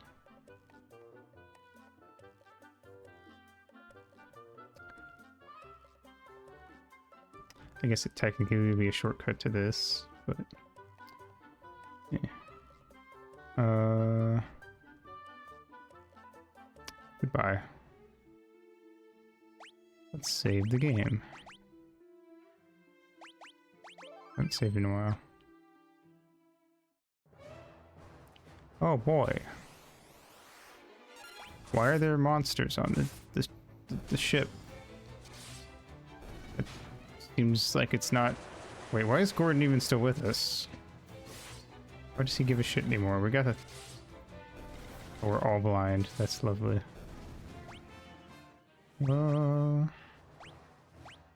Wait, I didn't sleep in town. God damn it. I should have rested. Oh well. A silly bitch.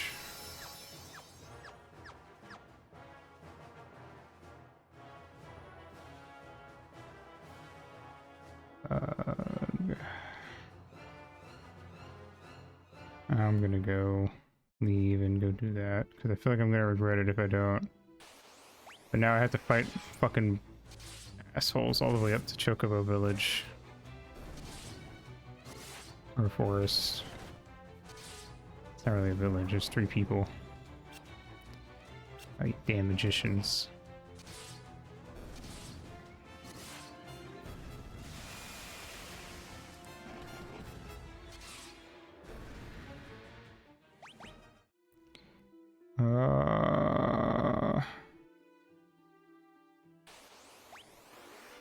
Antlion. Uh-oh. Holy shit. That hurted. Holy fuck. Oh no, we're so dead.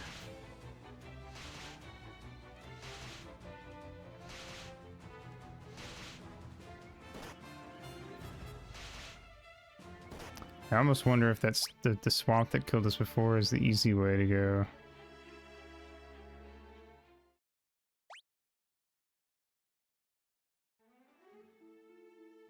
Guess we can try. Yes. In terms of the enemies we're running into, at least. So far, this is the easy area.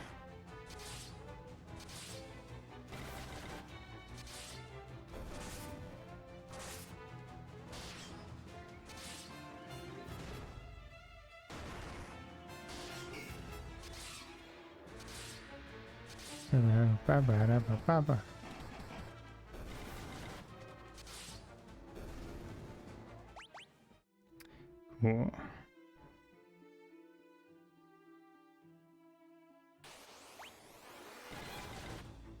But there's a chance when we get to the swamp, it will not be easy anymore.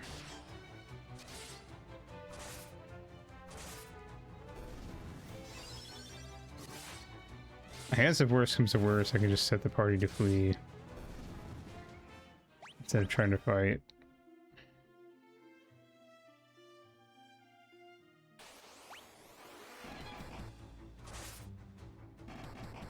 Seems fine so far. I don't actually remember what we ran into when we went to the swamp way back during the first stream.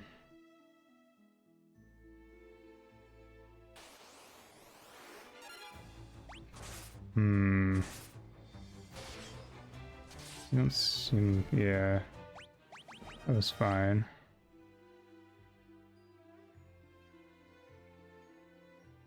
Okay.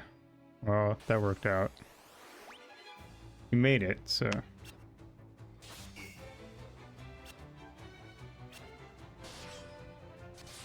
I guess if I really want to preserve my HP, I could set everyone to flee on the way back to the Dreadnought. Just so we don't have, like... Hopefully don't take too much damage. Oh.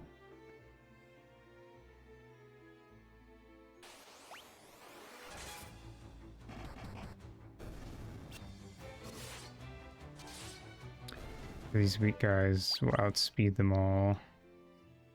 For the tough guys, hopefully they will outspeed them well enough that it won't be an issue.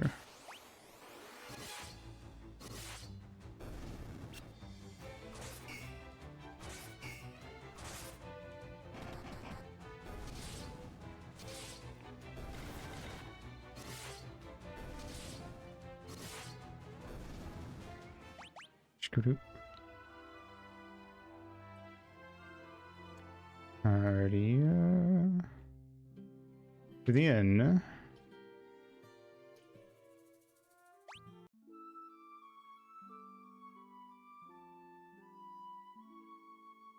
Alright.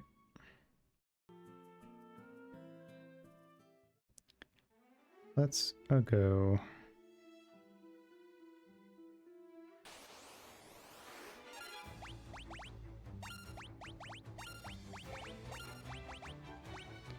It's him. Itario. I have an A on my hat.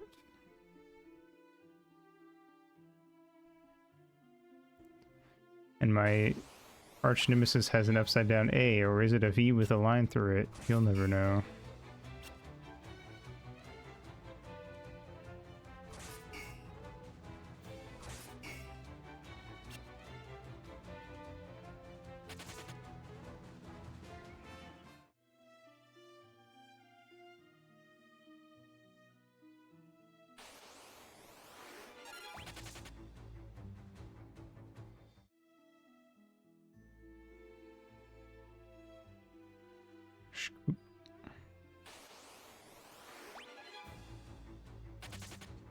Nice. Decent, aside from that one Hornet fight, getting pretty decent RNG on the runs. Shkooba-doo-doo-boo, shkooba-doo-boo-doo-boo. They're land turtles. Oh, they ambushed us though. I was gonna say they're land turtles. We should outspeed. I didn't think about the fact that we got ambushed. Come on, guys, go.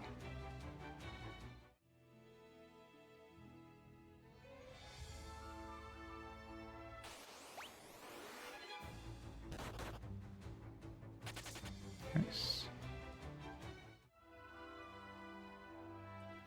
Alright, cool. Use our potions.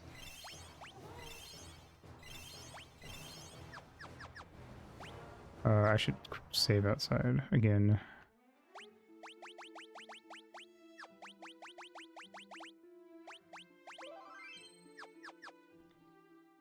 Alright, cool. Oh, didn't mean to do that. I forgot. But oh well. Learn. Ask.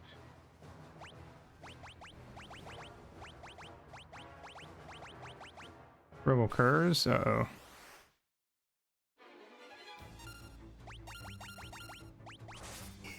Oh, fuck. Should we be using magic? I think we should be using magic. Oh, 3.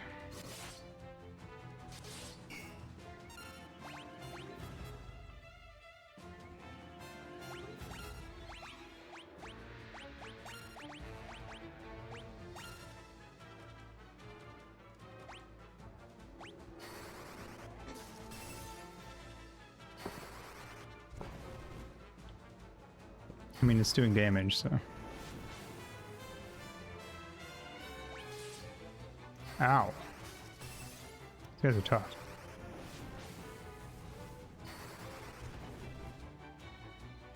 Like this is gonna be a whole thing.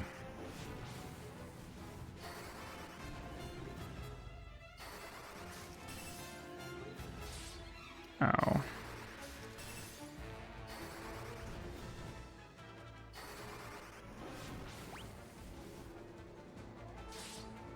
He's dead. No one else. Oh, god damn it. No one else has raise either.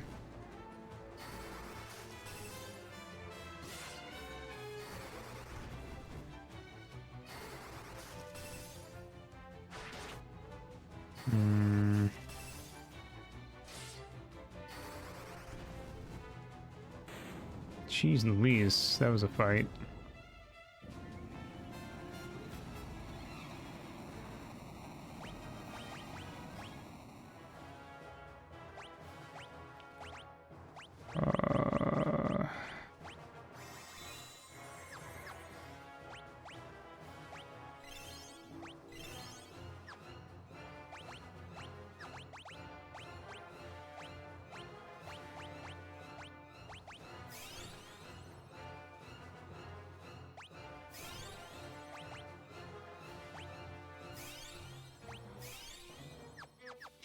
Okay, let's quick save.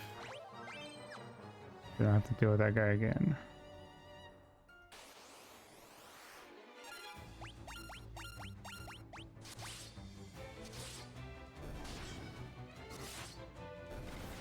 He had boss dying animation, so I assume that was meant to be a pretty tough fight, but goddamn. Are they gonna let me through? Oh. They might, but these guys don't want to.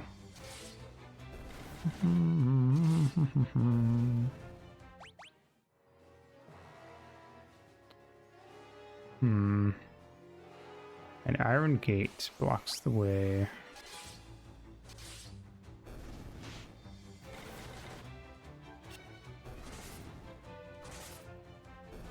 Dope. Alright, I guess if we want that, we'd have to come back for it later.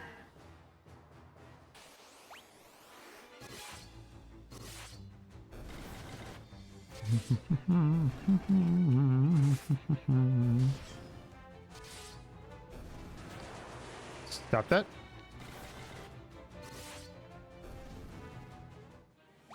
We have to make use of those as soon as.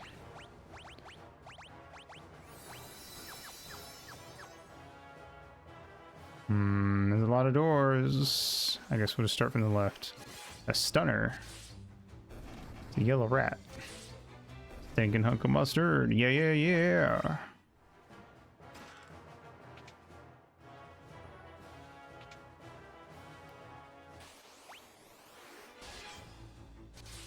Oh wait, it's Pikachu. I get it.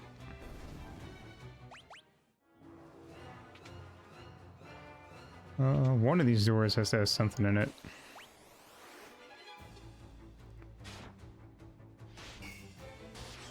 My name is Marshall D. Teach.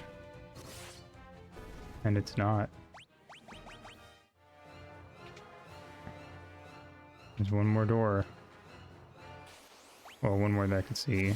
Oh god. When do I get AoE spells? I wanna blast everything. Fucking stun touch.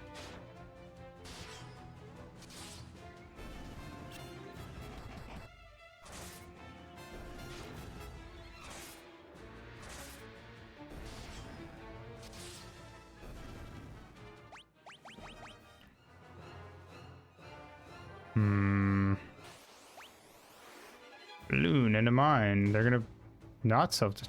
Weird. I don't know why the mine didn't self-destruct.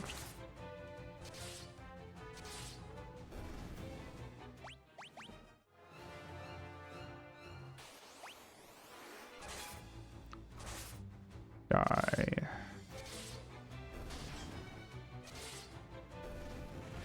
There it goes. Hello? Aha! Told you.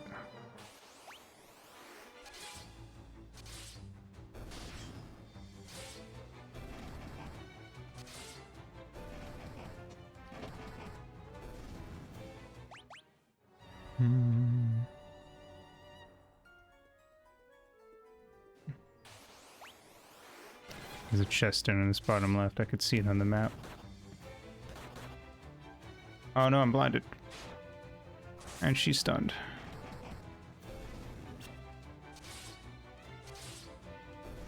Oh.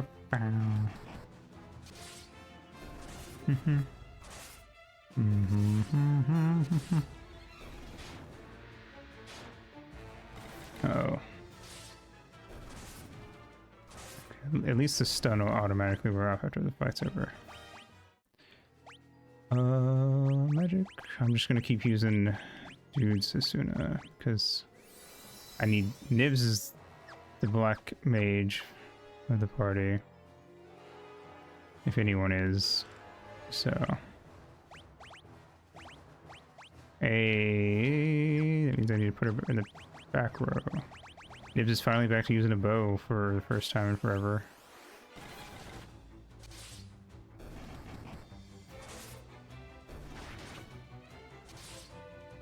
Did not do much damage, but the game considers it the optimal thing, so fuck it. I'm gonna leave it on her.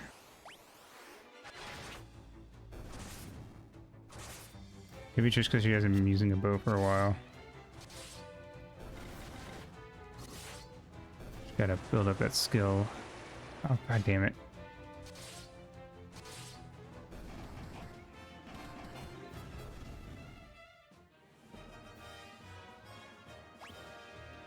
Ba, ba, ba.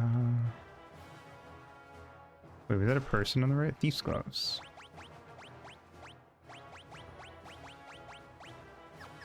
Alright. Oh wait, I forgot that.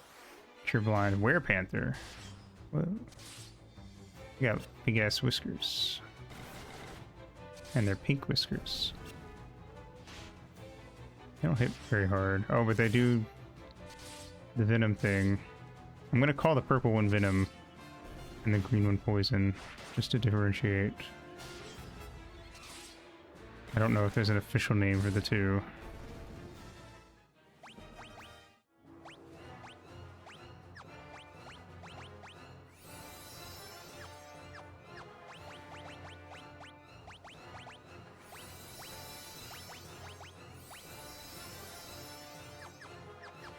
Oh, I can't save them.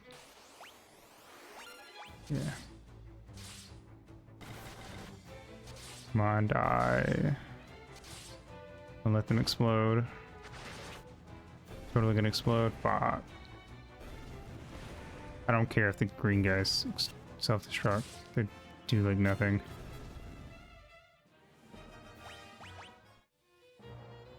Alright, I gotta figure out a way to get these iron bars taken care of.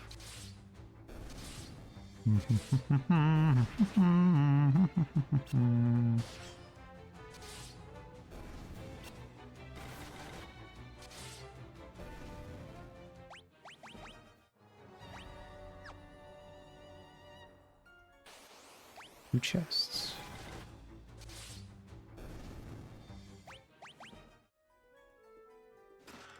Fire potion? Potion. Neat.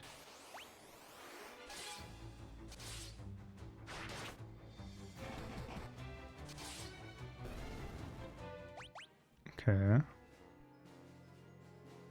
Do I get up there?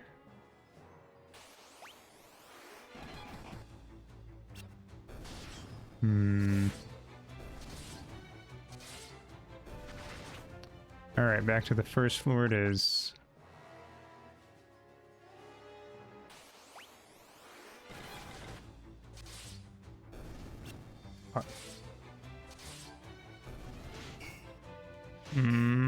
Yeah, I was gonna say, I assume these guys can do paralysis if when they hit you.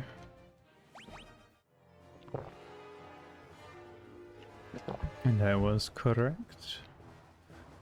Alright. There was one path over here.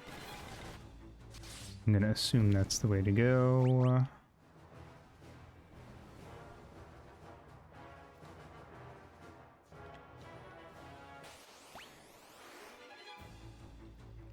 Fuck. Ow. Venom. In theaters now. The first one, they're re-releasing in theaters. Because everyone loved that movie.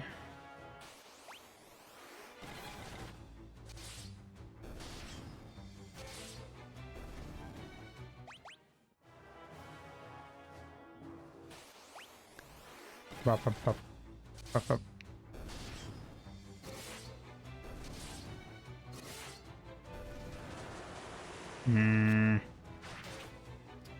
Still hit. I always love the little sunglasses on their face when they get affected by blind. It's cute.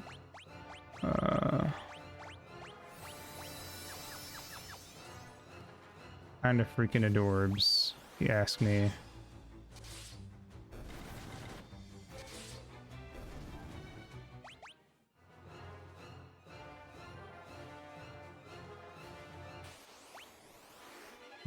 Can we get rid of them before they blow up? And act like they don't know nobody. Yes.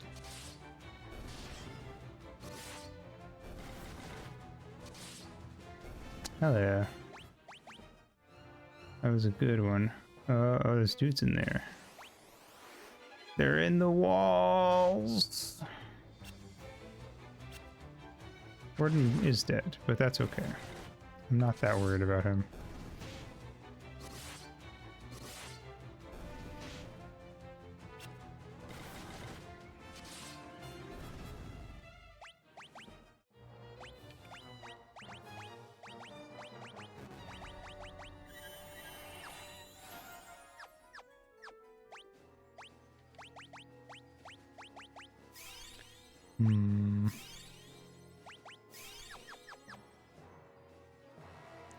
Let's see. Oh boy. Hopefully, nope. Never mind.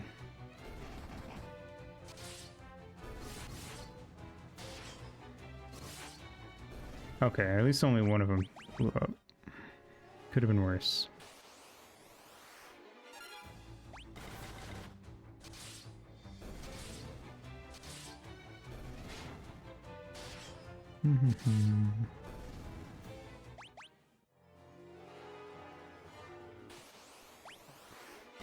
One step away from the door.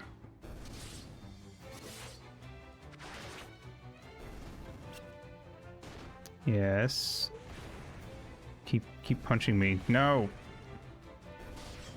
You frickers. Yeah, we did 361 damage. Nice. You can mix those around and make 136. I see where to go.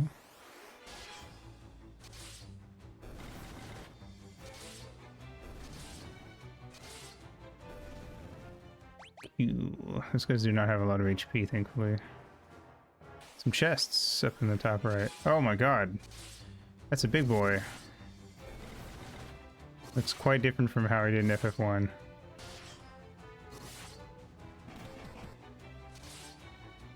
Oh god, he's got a lot of HP too.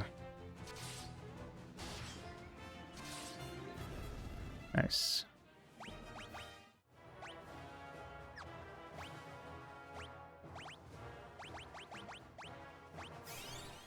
And heal nibs to be safe.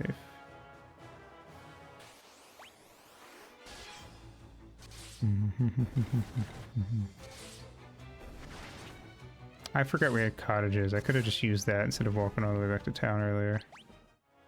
I'm dumb. Main gauche. Monsters, fuck. It's exactly that again. Let's hope the heal Gigas. Gigas, whatever. I'm gonna say Gigas. Doesn't do too much damage. Ow. That was quite a bit. Oh, fuck. Oh, shit, he's dead again. Good job, Gordon, you fucker. What the fuck? Just die. Yikes.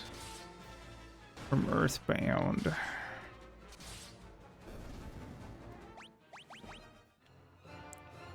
Is Earthbound and Earthbound like?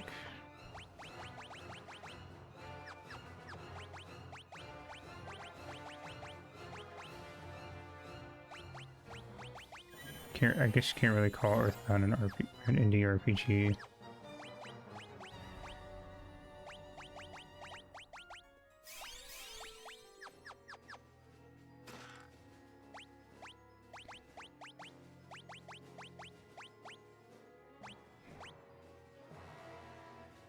Don't agree with that.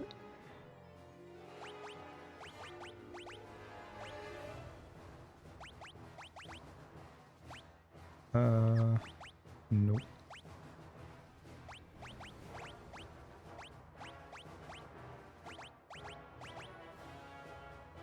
Okay.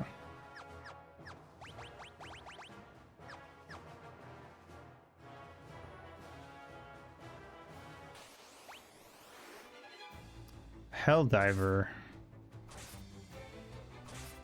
Interesting. York has 667 HP left. So close. I wonder if these old games have the 777 thing.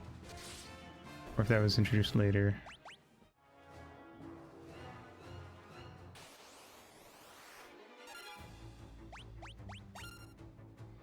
Yeah, whatever.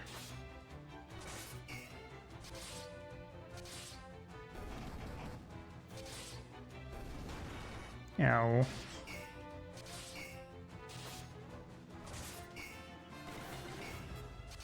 Jesus Christ. I think we should probably try magicking this guy. Once again, Gordon dies, unsurprisingly.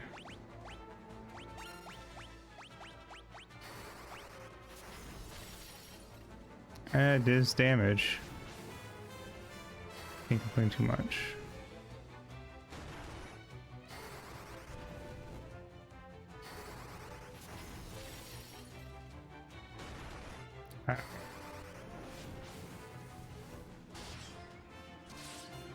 I mean, I assume they give good experience at least. Wait, I guess, I don't know. I don't know if them being super tough actually affects the experience, because the way this game works.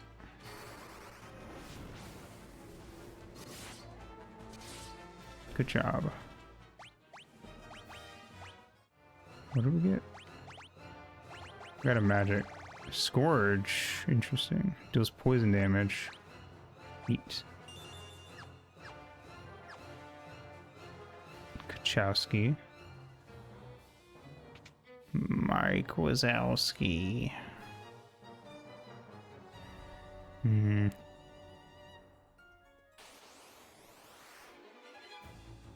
I forgot to revive Gordon.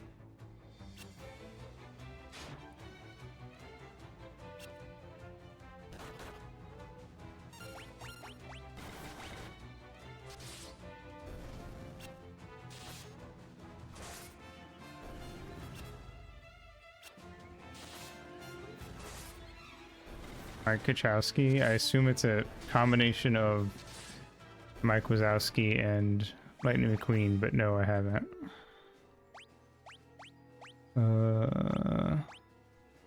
I can imagine what it looks like.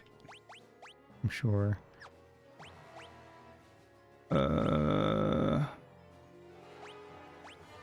will check it out in a sec.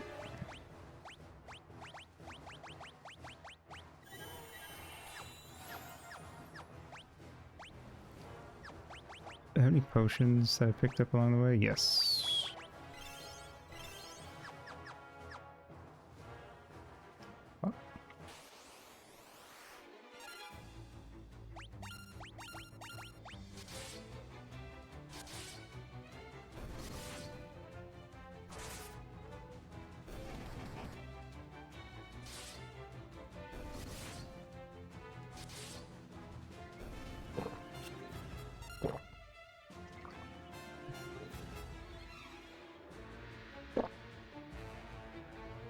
Yeah, that's basically exactly what I had in mind.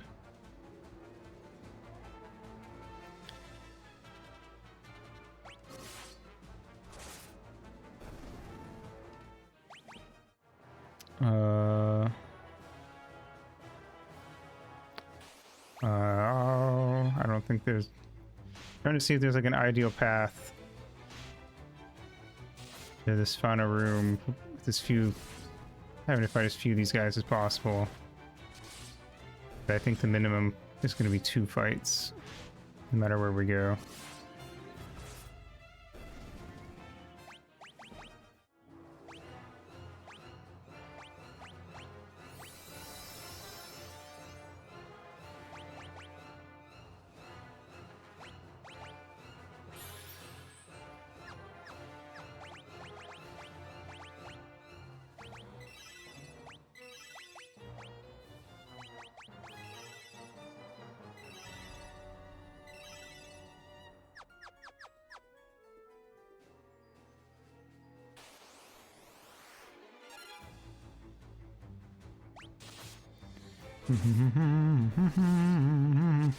Mike Wachowski should have be the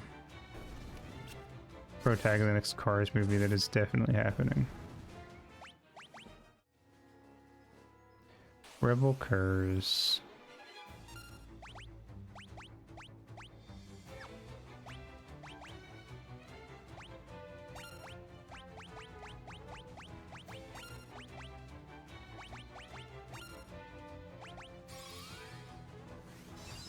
Are they? Interesting. I would not have expected planes to be anything better than bad. Holy shit.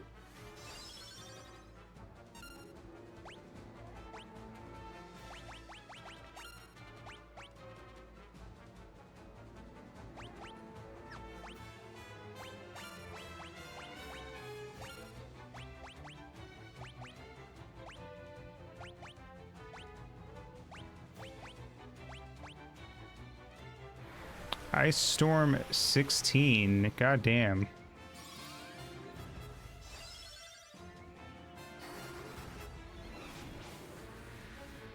Not too shabby. Ow, god damn it.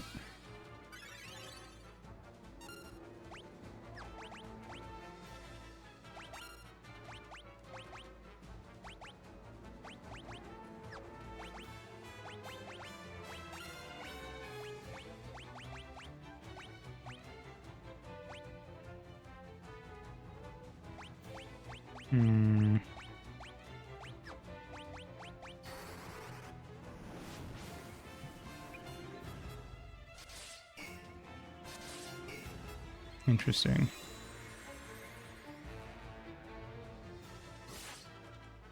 Ow.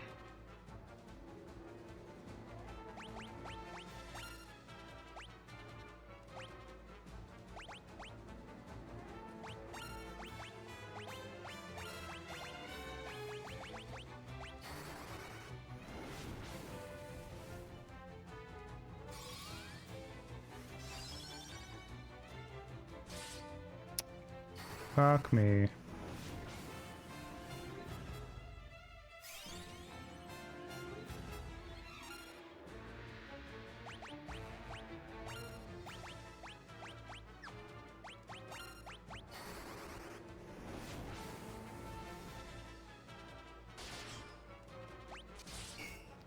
Can't really do much else except hope we kill it.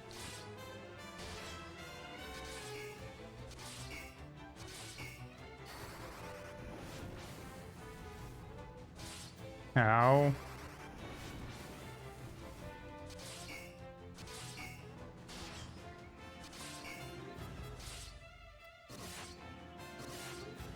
Holy shit. What a fight. Why didn't he move? I beat him.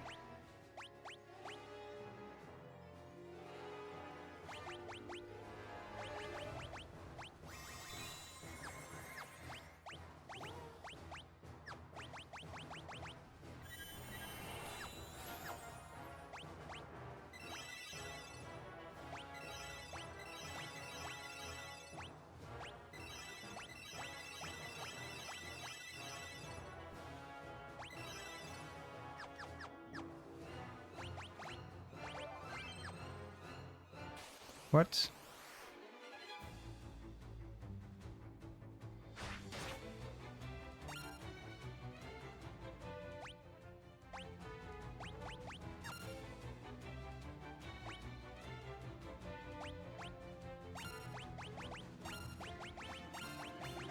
Okay. What? Oh my fucking god.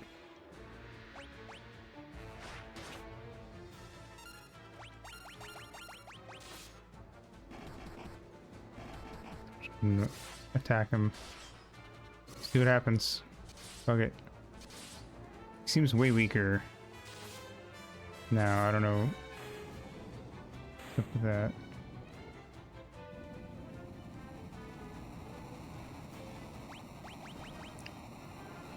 Okay. Is there like a specific one I have to beat? Is that what this is?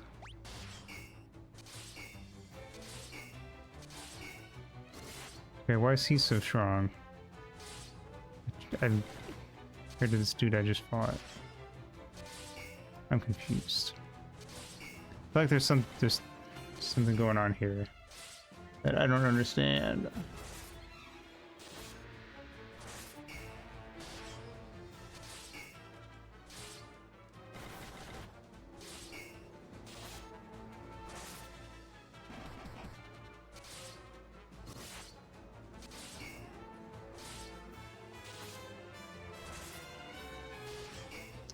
According to the walkthrough, I didn't see a way around them without fighting, but according to the walkthrough, you can get around them without fighting. Oh, I won? What the fuck? Not expecting that. I was actually expecting them to die, and I would just like load up that quick save from a second ago.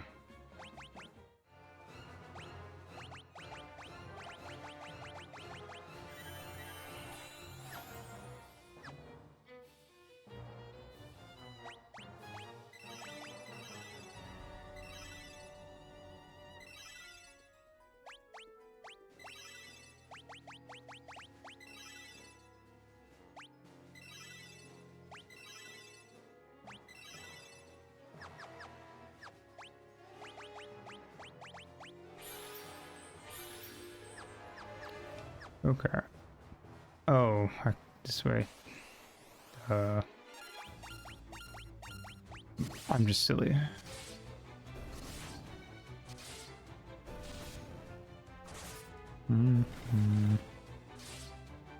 Certainly an interesting way of setting up a maze. I'll give him that.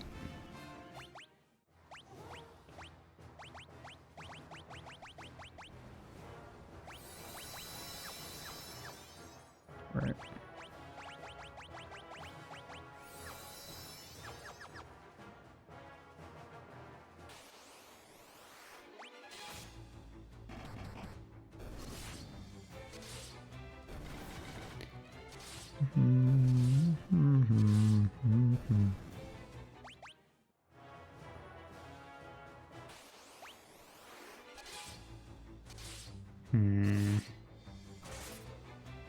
So these magicians don't give us too much trouble.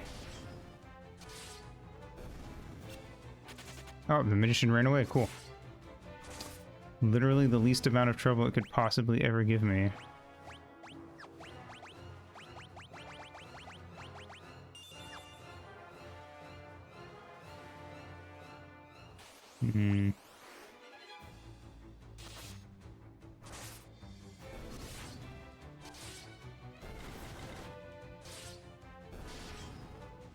Alright, we did 136 damage.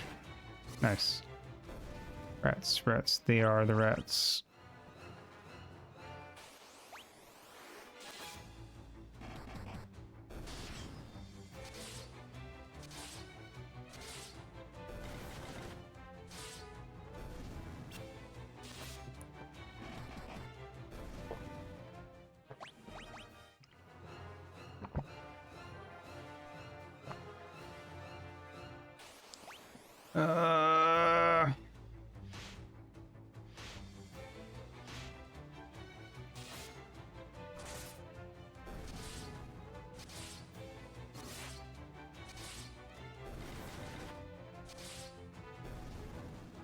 Cool.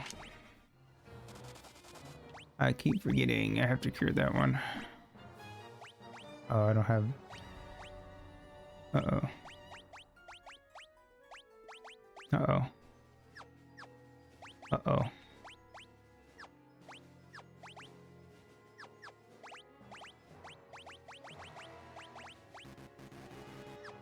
I don't have anything to cure it with.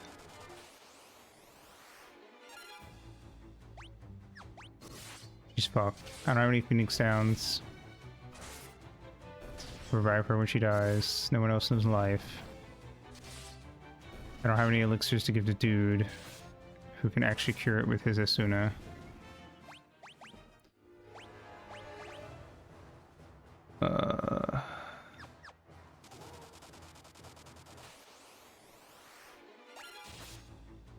She's gonna be taking constant damage.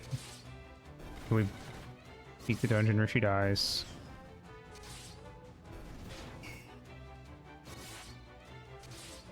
I could teleport out maybe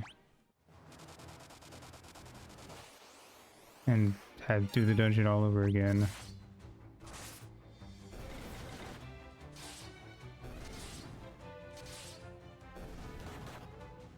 That I want to.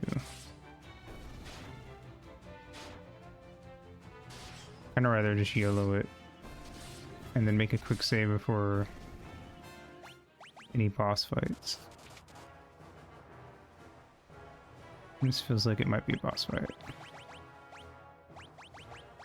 Or a puzzle. The latter of which would suck.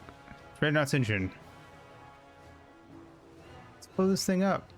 We can't, not yet. We have to rescue the princess first. I don't know how to do that, actually. Kind of forgot that that was a thing.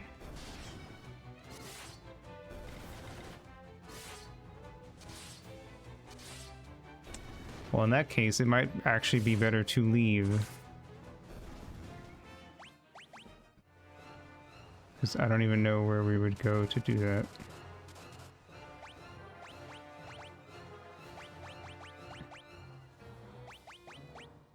I can't.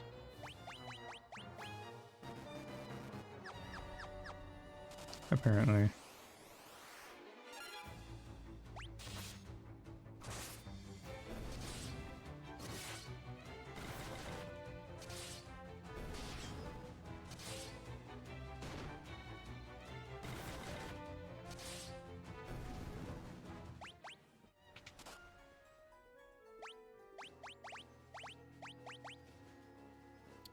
Just can't cast it for some reason. Is it because he doesn't have enough health?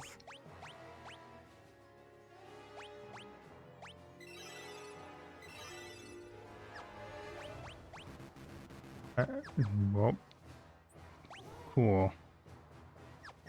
Means I have to walk all the way out, even though she has the spell to let me not do that.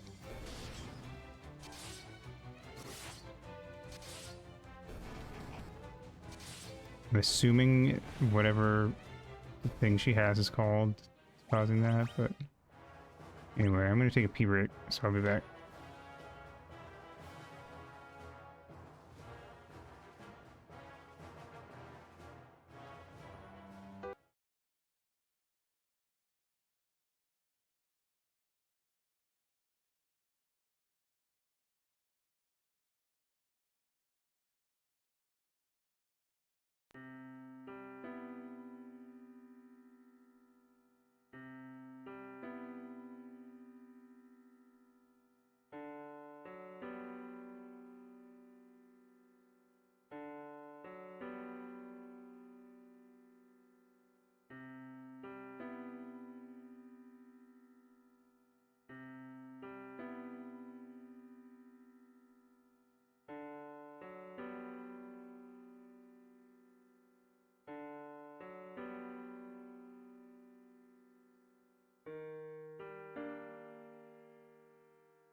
Alrighty.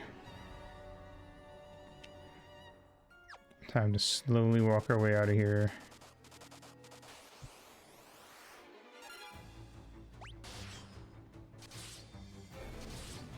So hey Proxy, how you doing?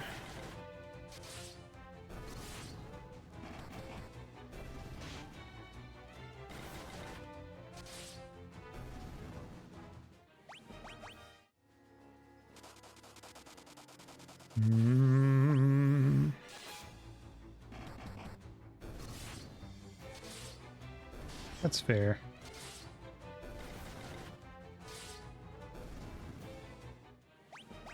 Sometimes that's the best you can do.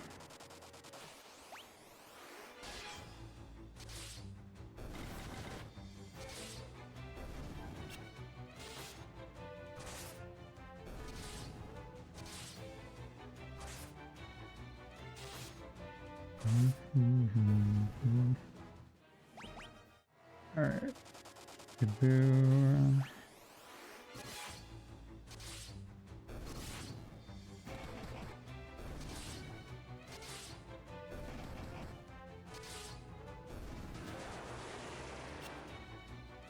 And there she goes. Rip nibs.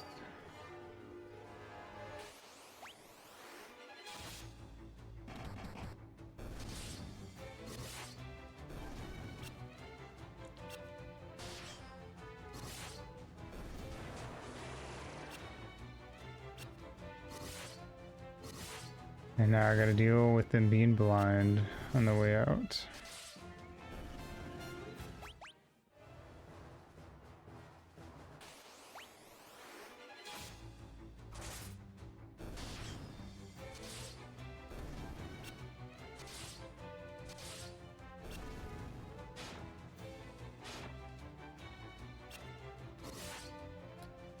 Guess I should just set them to flee at this point.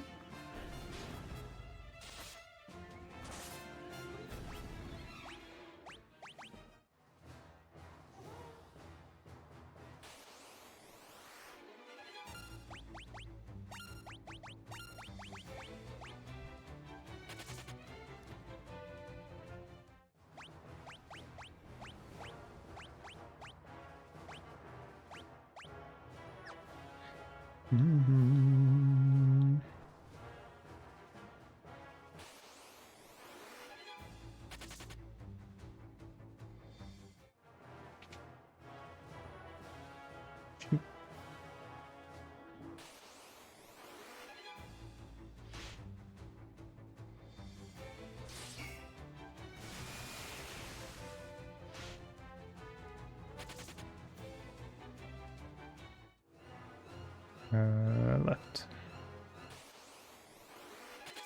Nice. Immediate escape. Let's go. We got an ambush this time though, which means if everyone gets stunned, we can't escape. And everyone got stunned. So we're stuck here until somebody stops being stunned and runs away.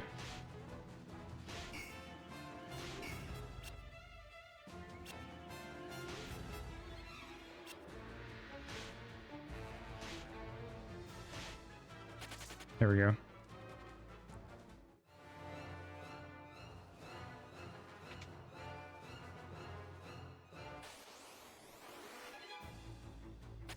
Nice.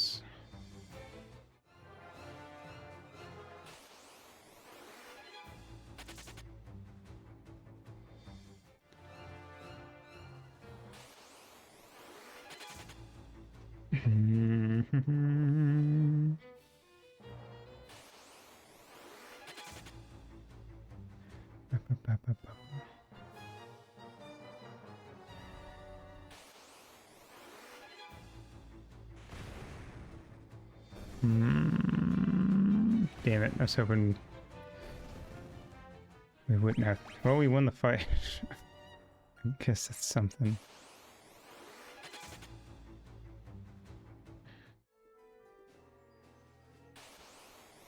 Guess you don't see a lot of fights where you win by trying to run away.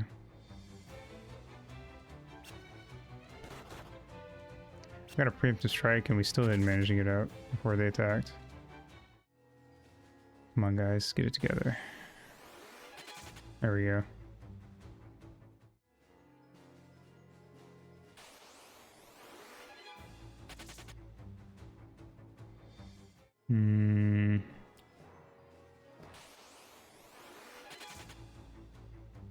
It's going alright. We got pretty far into the dungeon and had to turn around and walk our way out. One of my characters has teleport, but I guess you can't cast teleport if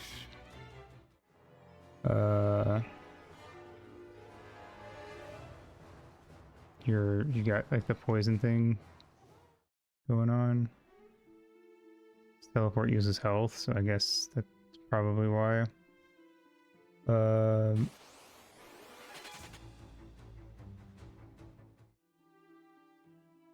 So that was kind of annoying.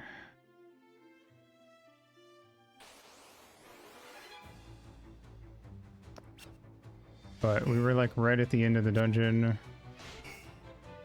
which means that next time we'll win. Although well, we beat the dungeon technically, but I have to figure out how to. There's like, I guess there's a switch or something somewhere that I missed that opens up the gates so we can free the princess. So I have to find that first when we come back through, and then we can actually go to the end.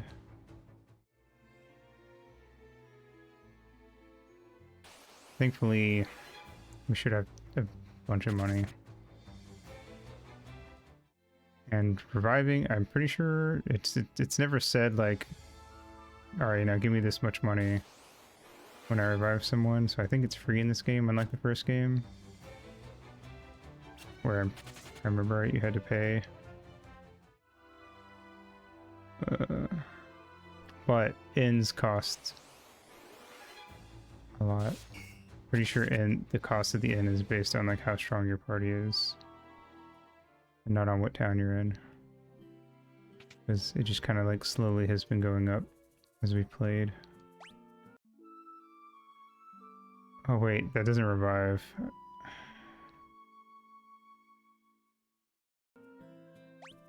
Yeah, which means we have to do it again. Damn it.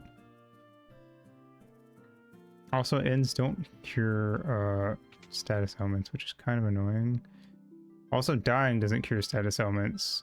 I would assume at least one of those two things would cure status ailments.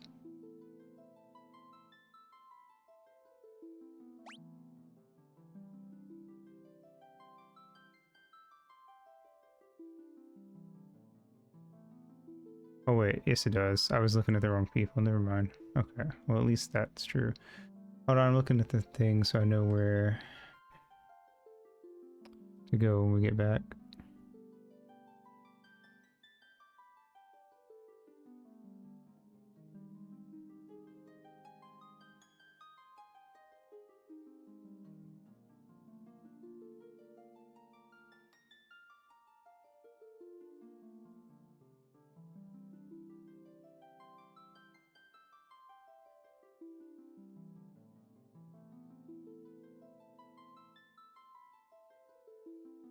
Wait, what? According to this... Okay, that's stupid. According to this, the door that was locking up Sid and the princess wasn't locked. You can just open it. Even though the other door we found that was an iron bar was locked and told me I couldn't open it. So I just assumed the iron bars blocking off the princess were also unopenable and didn't even try.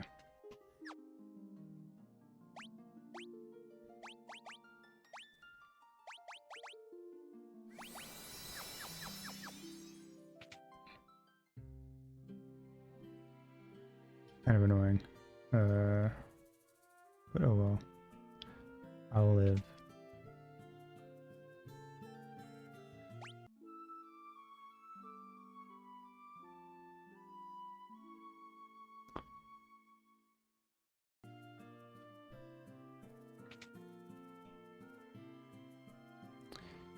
Okay.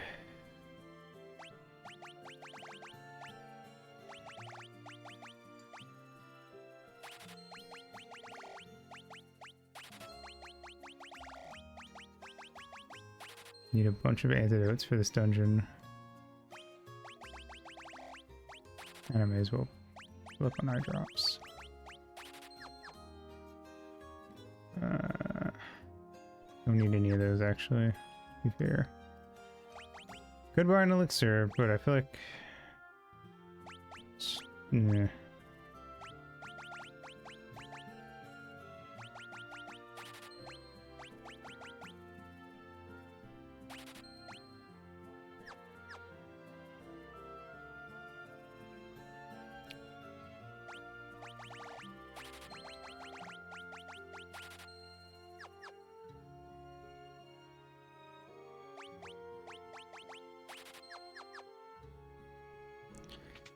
Alrighty. Now... let's go.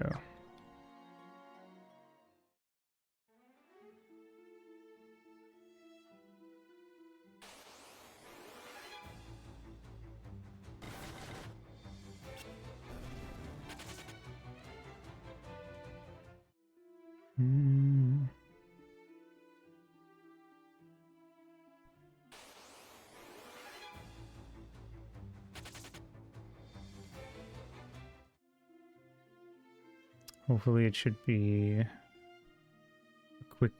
a much quicker jaunt through now that we've already explored it once.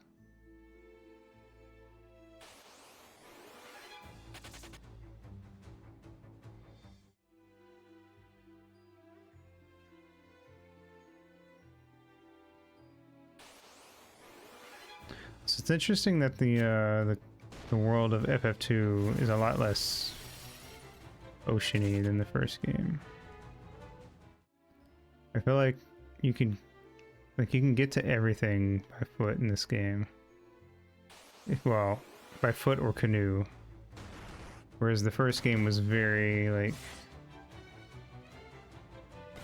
sea locked. The first continent was like completely sea locked from the rest of the game.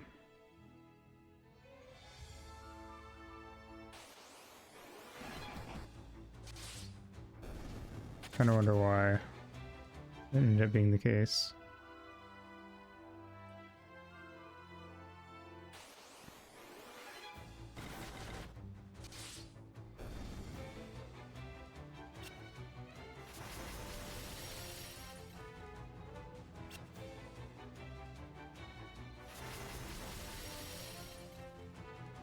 Come on, guys, just run.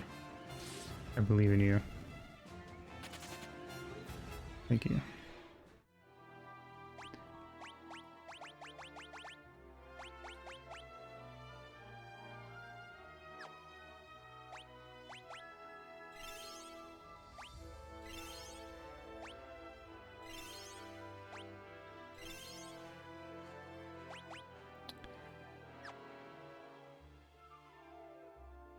Yeah, that's fair.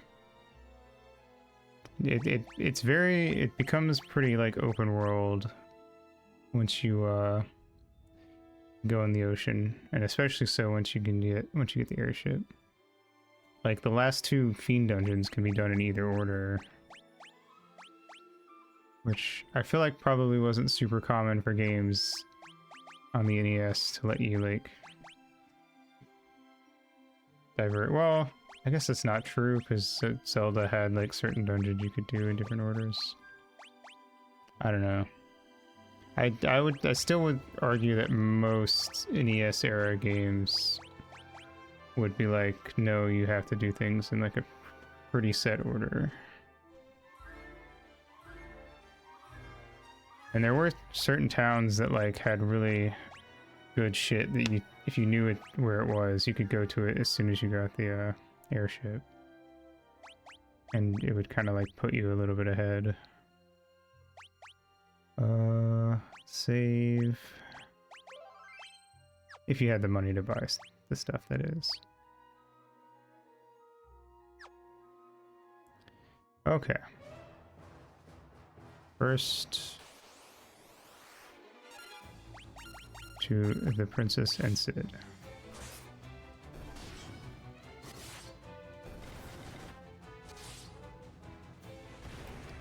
Ow.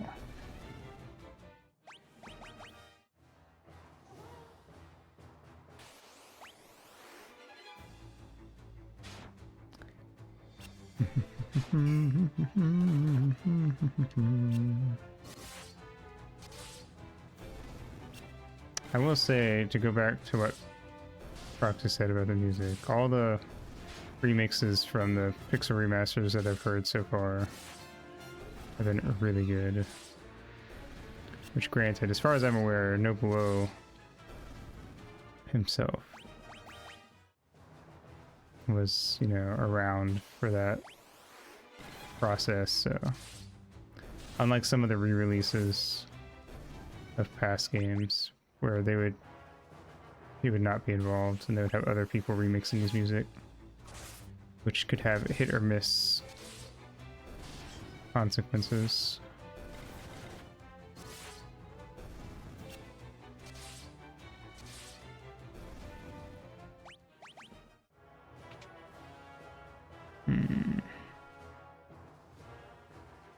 What do I think of Dragon Quest 3? I've never played it, so I don't know.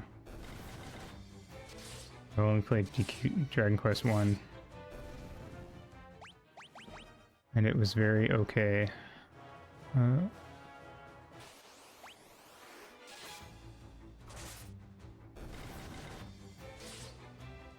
But I can't really blame it too much because it, you know,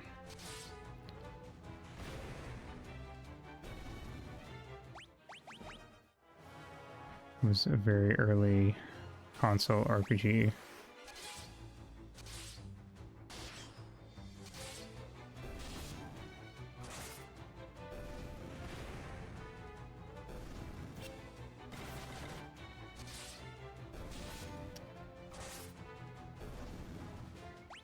Back in the era when if you wanted to get good RPGs, you had to... There were arguably only a handful of good RPG games series like Ultima and Wizardry.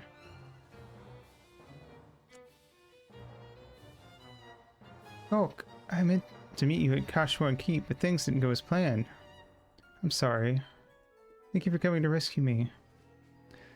Save the thank yous for later. I'll head for the airship with the princess. Go that, find the engine and toss a sunfire in. Got it? Gonna get the airship ready to take off, and I don't plan on waiting around long. But do you want to play much series? Felt primordial. Like it wasn't even an RPG, but like the baby Pokemon pre-evolution one. Yeah, but I mean, if it wasn't for Dragon Quest, it's one of those things where it's like, if it weren't for Dragon Quest, then we wouldn't be where we would have gotten. Pretty much, I don't know, there's a ton of series that wouldn't even exist probably. Like Final Fantasy, I imagine, would not have become a thing. But yes, compared to like the games that followed it, it unsurprisingly does feel very basic and standard and uninteresting in a lot of ways. I don't know.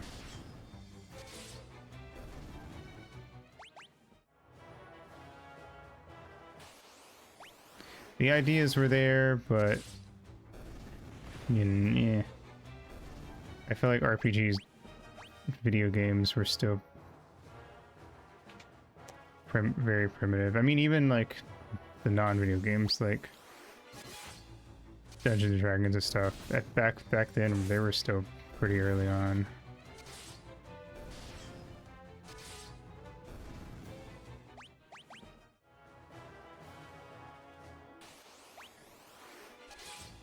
Which, you know, is...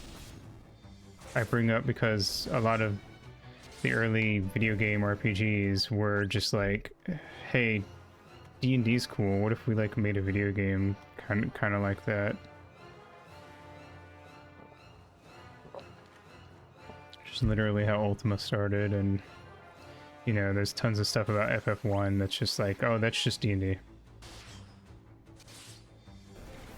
Like, unabashedly so.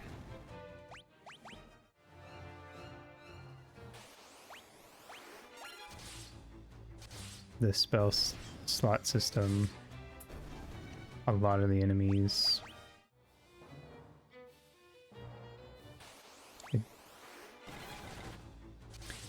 It's NES, every version of, well, I'm pretty sure every version except for Dawn of Souls has spell slots, because the Pixel Remaster uses spell slots. Dawn of Souls uses mana, which makes it a considerably easier game, I would argue.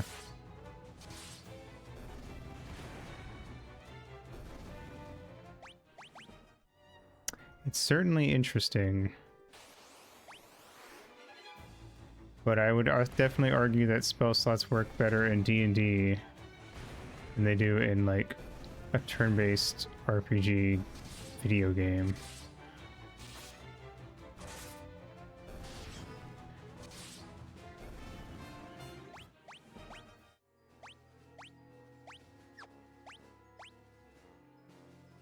I would agree. It makes...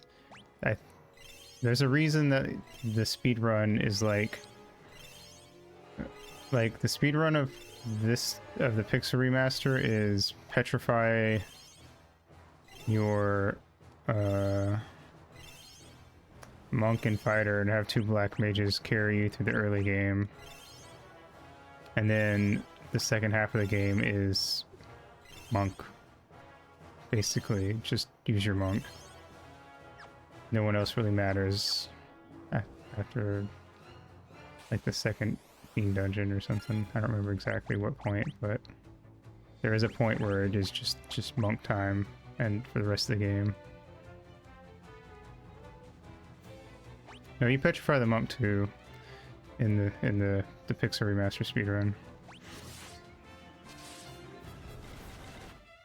You just unpetrify the monk after a certain point, but leave the fighter petrified.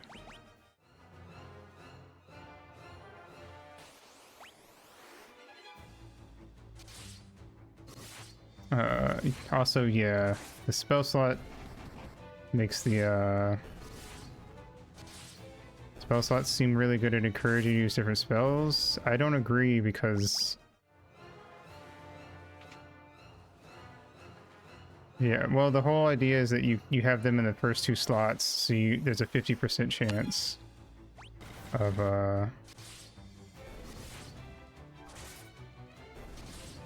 them attacking the top two slots. I meant in D&D. Oh, in D&D, yeah. No, I absolutely agree in D&D. Final Fantasy, it doesn't work, because D&D,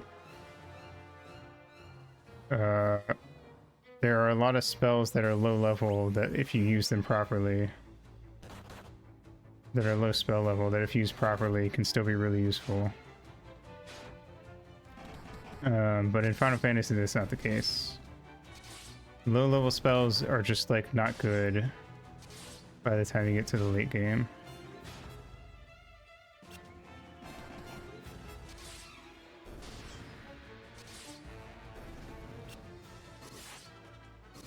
Which again is why the black mages don't even matter in the speedrun during, like, the second half of the game. Because, like, they're like, you get a few good spells out of them, and then they just kind of sit there. The most recent FF1 Pixel Remaster that speedrun I watched, they even, like, put the black mage in the second spell slot, or the second party slot, because it was just like, oh well, if this black mage dies, who really cares? I want the monk to get hit as little as possible, so they need to be in one of the lower two party slots.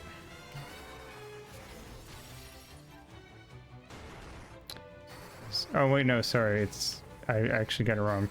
The top slot, I think, has 50% chance of getting hit, then the next slot has 25, and then the bottom two slots have 12.5% each. So, oh, they don't class up in the speedrun. It's too slow.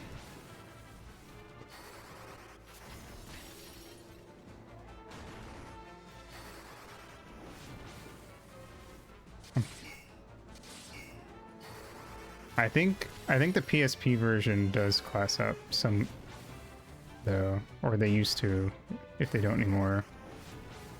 I know the Pixel Remaster does not class up at all. It's faster to just run to chaos and not class up at all. Get good, as they say. It's one of those cases where there's whenever you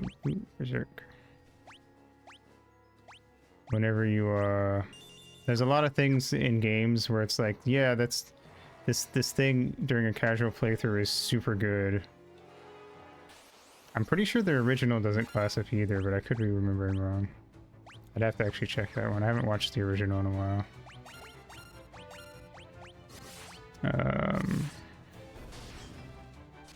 I do remember it being mentioned that the PSP version, at least at one point, would do class ups. But it's interesting to see when you watch speedruns where it's like, in like a normal playthrough, you would absolutely do a thing because it makes the game so much more tolerable difficulty-wise, but in a speedrun, because it takes time to go do that thing, it's just better to just get really good, and so you don't have to go do that thing. Which in RPGs means, typically ends up meaning more RNG. So I imagine the last like 30 minutes of this game of FF1 is basically just hoping your RNG is good, or you have to reset, especially if going for top times.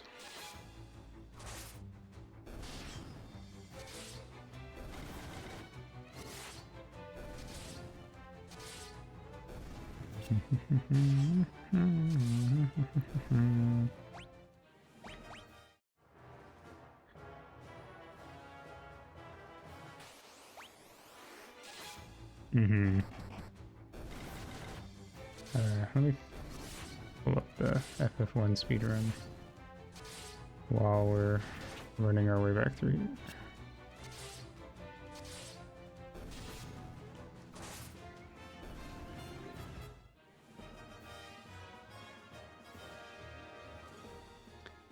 Ba, ba, ba, ba, ba.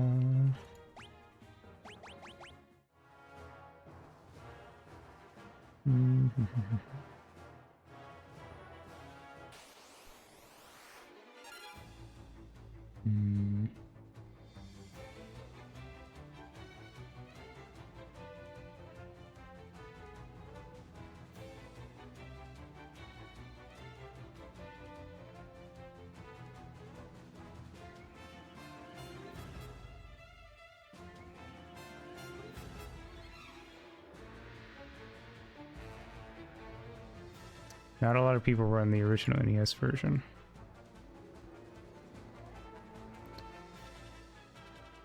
Oh, apparently the original NES version runs with 4 fighters.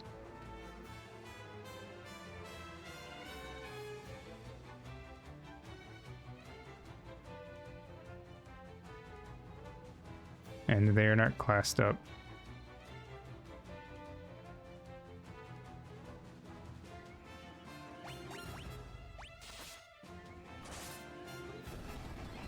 Well, technically, they were running with 1 fighter because 3 of them were dead, which I assume is, I guess for some reason in the original game, that is the fastest way to do it.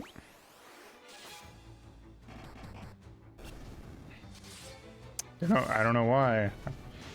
I'm more familiar with the Pixel Remaster version, but hey, whatever works, man.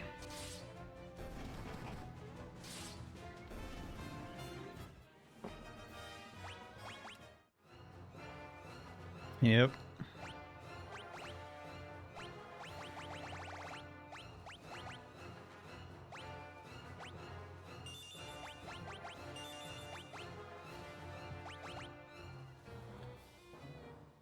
Yeah, that's probably part of it.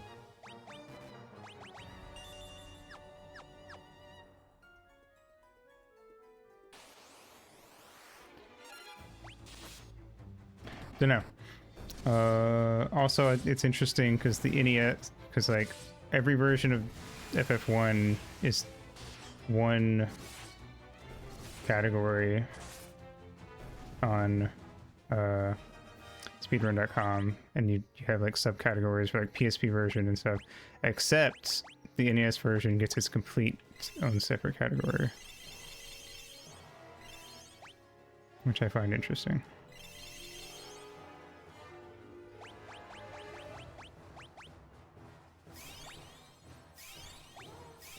I assume that means it's that different from the rest that they decided to give it its own category.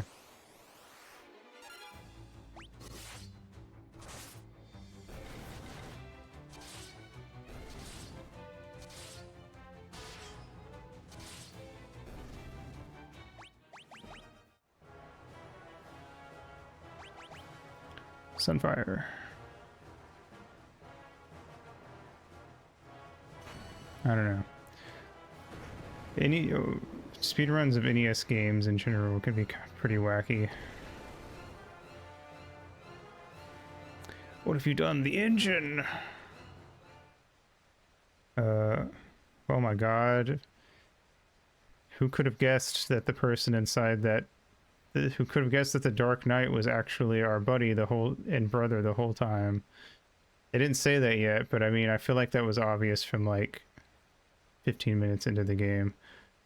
It's almost like this plot is Star Wars.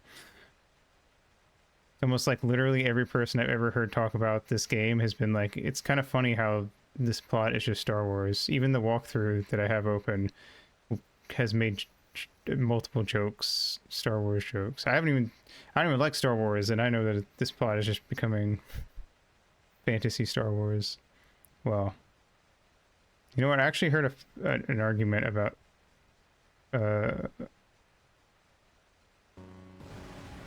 how Star Wars actually is a fantasy, and it's a fantasy with sci-fi elements. It's not a sci-fi, which I can't really comment on, but I thought it was kind of an interesting argument because of like the themes of fantasy stories versus the themes and stuff of sci-fi stories,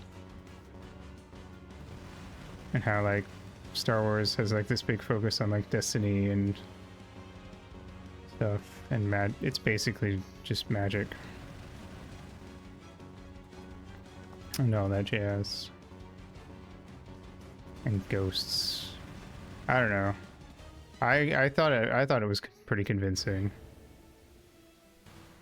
So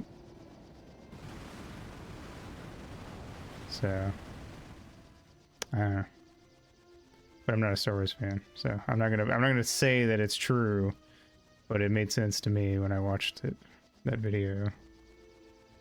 I don't even remember what video it was from. Probably just some random thing I threw on one day. Star Trek. Yeah, they did actually. That was actually one of their big arguments, was that like Star Trek is an actual sci-fi story, whereas Star Wars is a fantasy story. It just happens to be in a sci-fi-esque setting because it's in space. It's even got the whole thing of like, it's not in the future, it's actually way, way, way back in the past. I don't know, it was kind of interesting. Anyway, I'm gonna stop here because it's a good stopping point. And we will pick up Thursday, or tomorrow's Thursday. God, I can't, for some reason today I just can't remember my days. We will pick up Friday with more of this, and then I'm fairly confident we're gonna beat this on Sunday. Or not Sunday, Monday. Dark Knight was who? Crazy, right? I mean, I guess I'm not gonna blame them too hard for having a pretty predictable story. I guess it is Thursday, but I don't really consider it Thursday until I'm kind of with Dawn. It's not really Thursday until I go to sleep. Time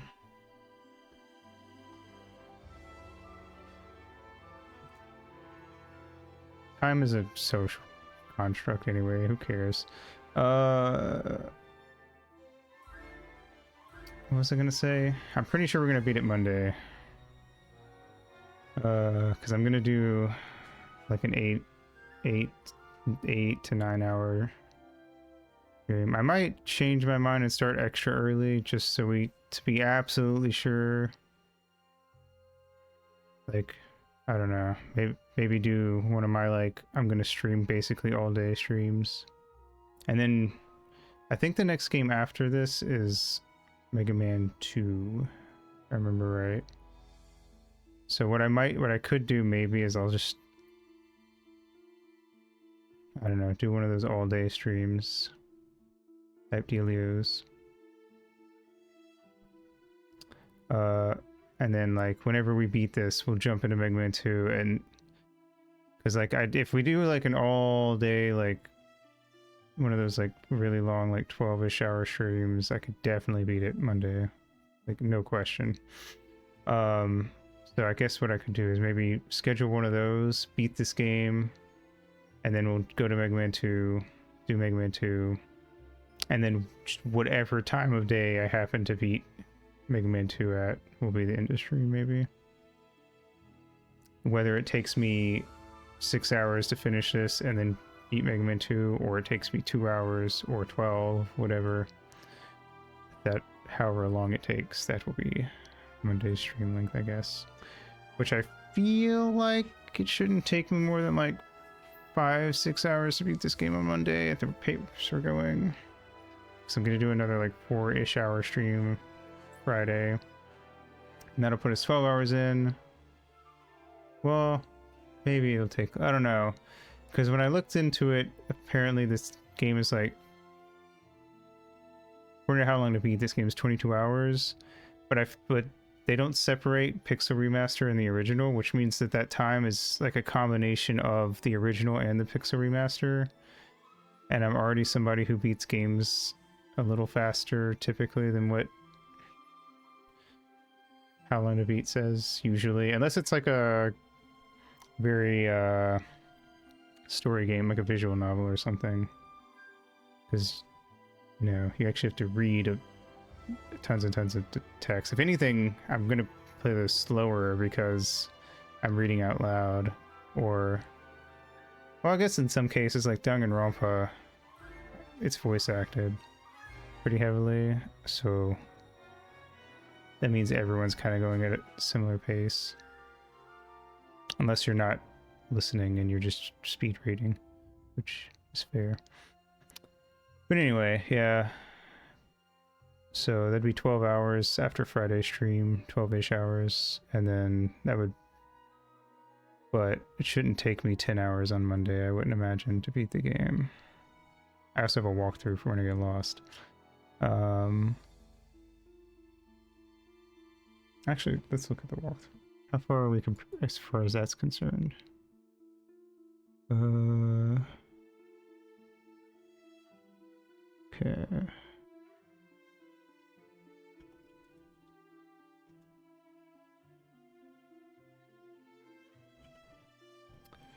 We are at the end of 1, 2, 3. So it has it broken up into 7 parts. The game is broken up into, oh wait, 1, 2, 3, 4, 6, 7. It has it broken up into 8 parts, and we are at the end of part 4. So like, even if the last 2 parts are super long compared to the rest of the game, if we can get to the end of part 6, or at least close to it by the end of Friday's stream, then yeah, I don't know. I feel like we're making decent progress. I could also look up the speedrun and see like how far into the speedrun this is. That's also a way I kind of gauge how far into the game I am. Like if this is halfway through the speedrun, then I can assume that we are halfway through the game typically, unless it's a super glitch speedrun. I use the glitchless speedrun usually for that type of thing. Granted, if I don't think the Pixel remasters have like super crazy glitches or anything.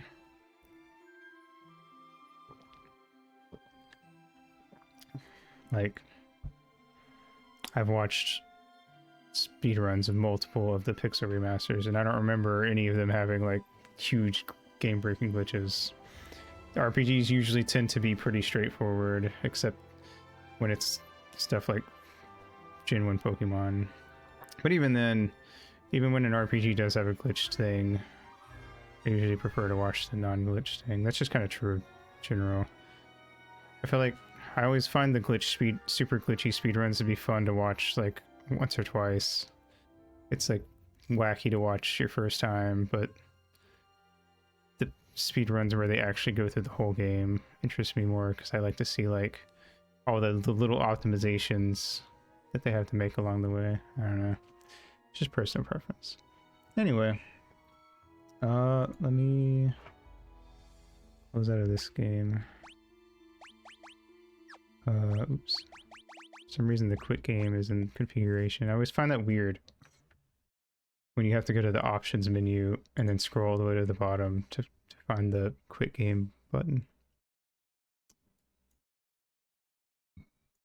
Feels like it should just be like in the menu. I guess the one good thing is that you're a lot less likely to accidentally hit it, but like this is also the game that has a button that forgets spells, which is right next to the use spell button. So, which I would argue could be worse, considering this game has autosaves.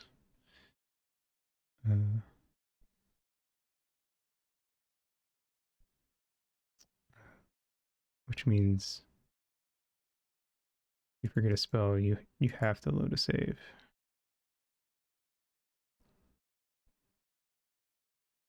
What if you quit out?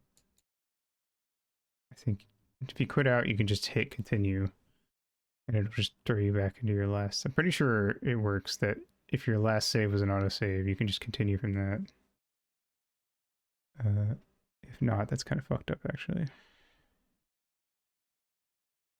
Anyway, let's go from one retro game to another. Orid Bahi. What are they playing? They just have the retro tag, so I don't know. Oh, Bonk? Yeah.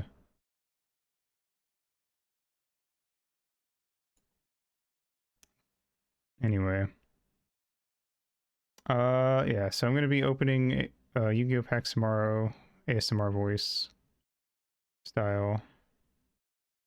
I feel like the Magic opening streams are fun, but I feel like I have more fun with Pokemon and Yu-Gi-Oh! Because I'm way more nostalgic for those.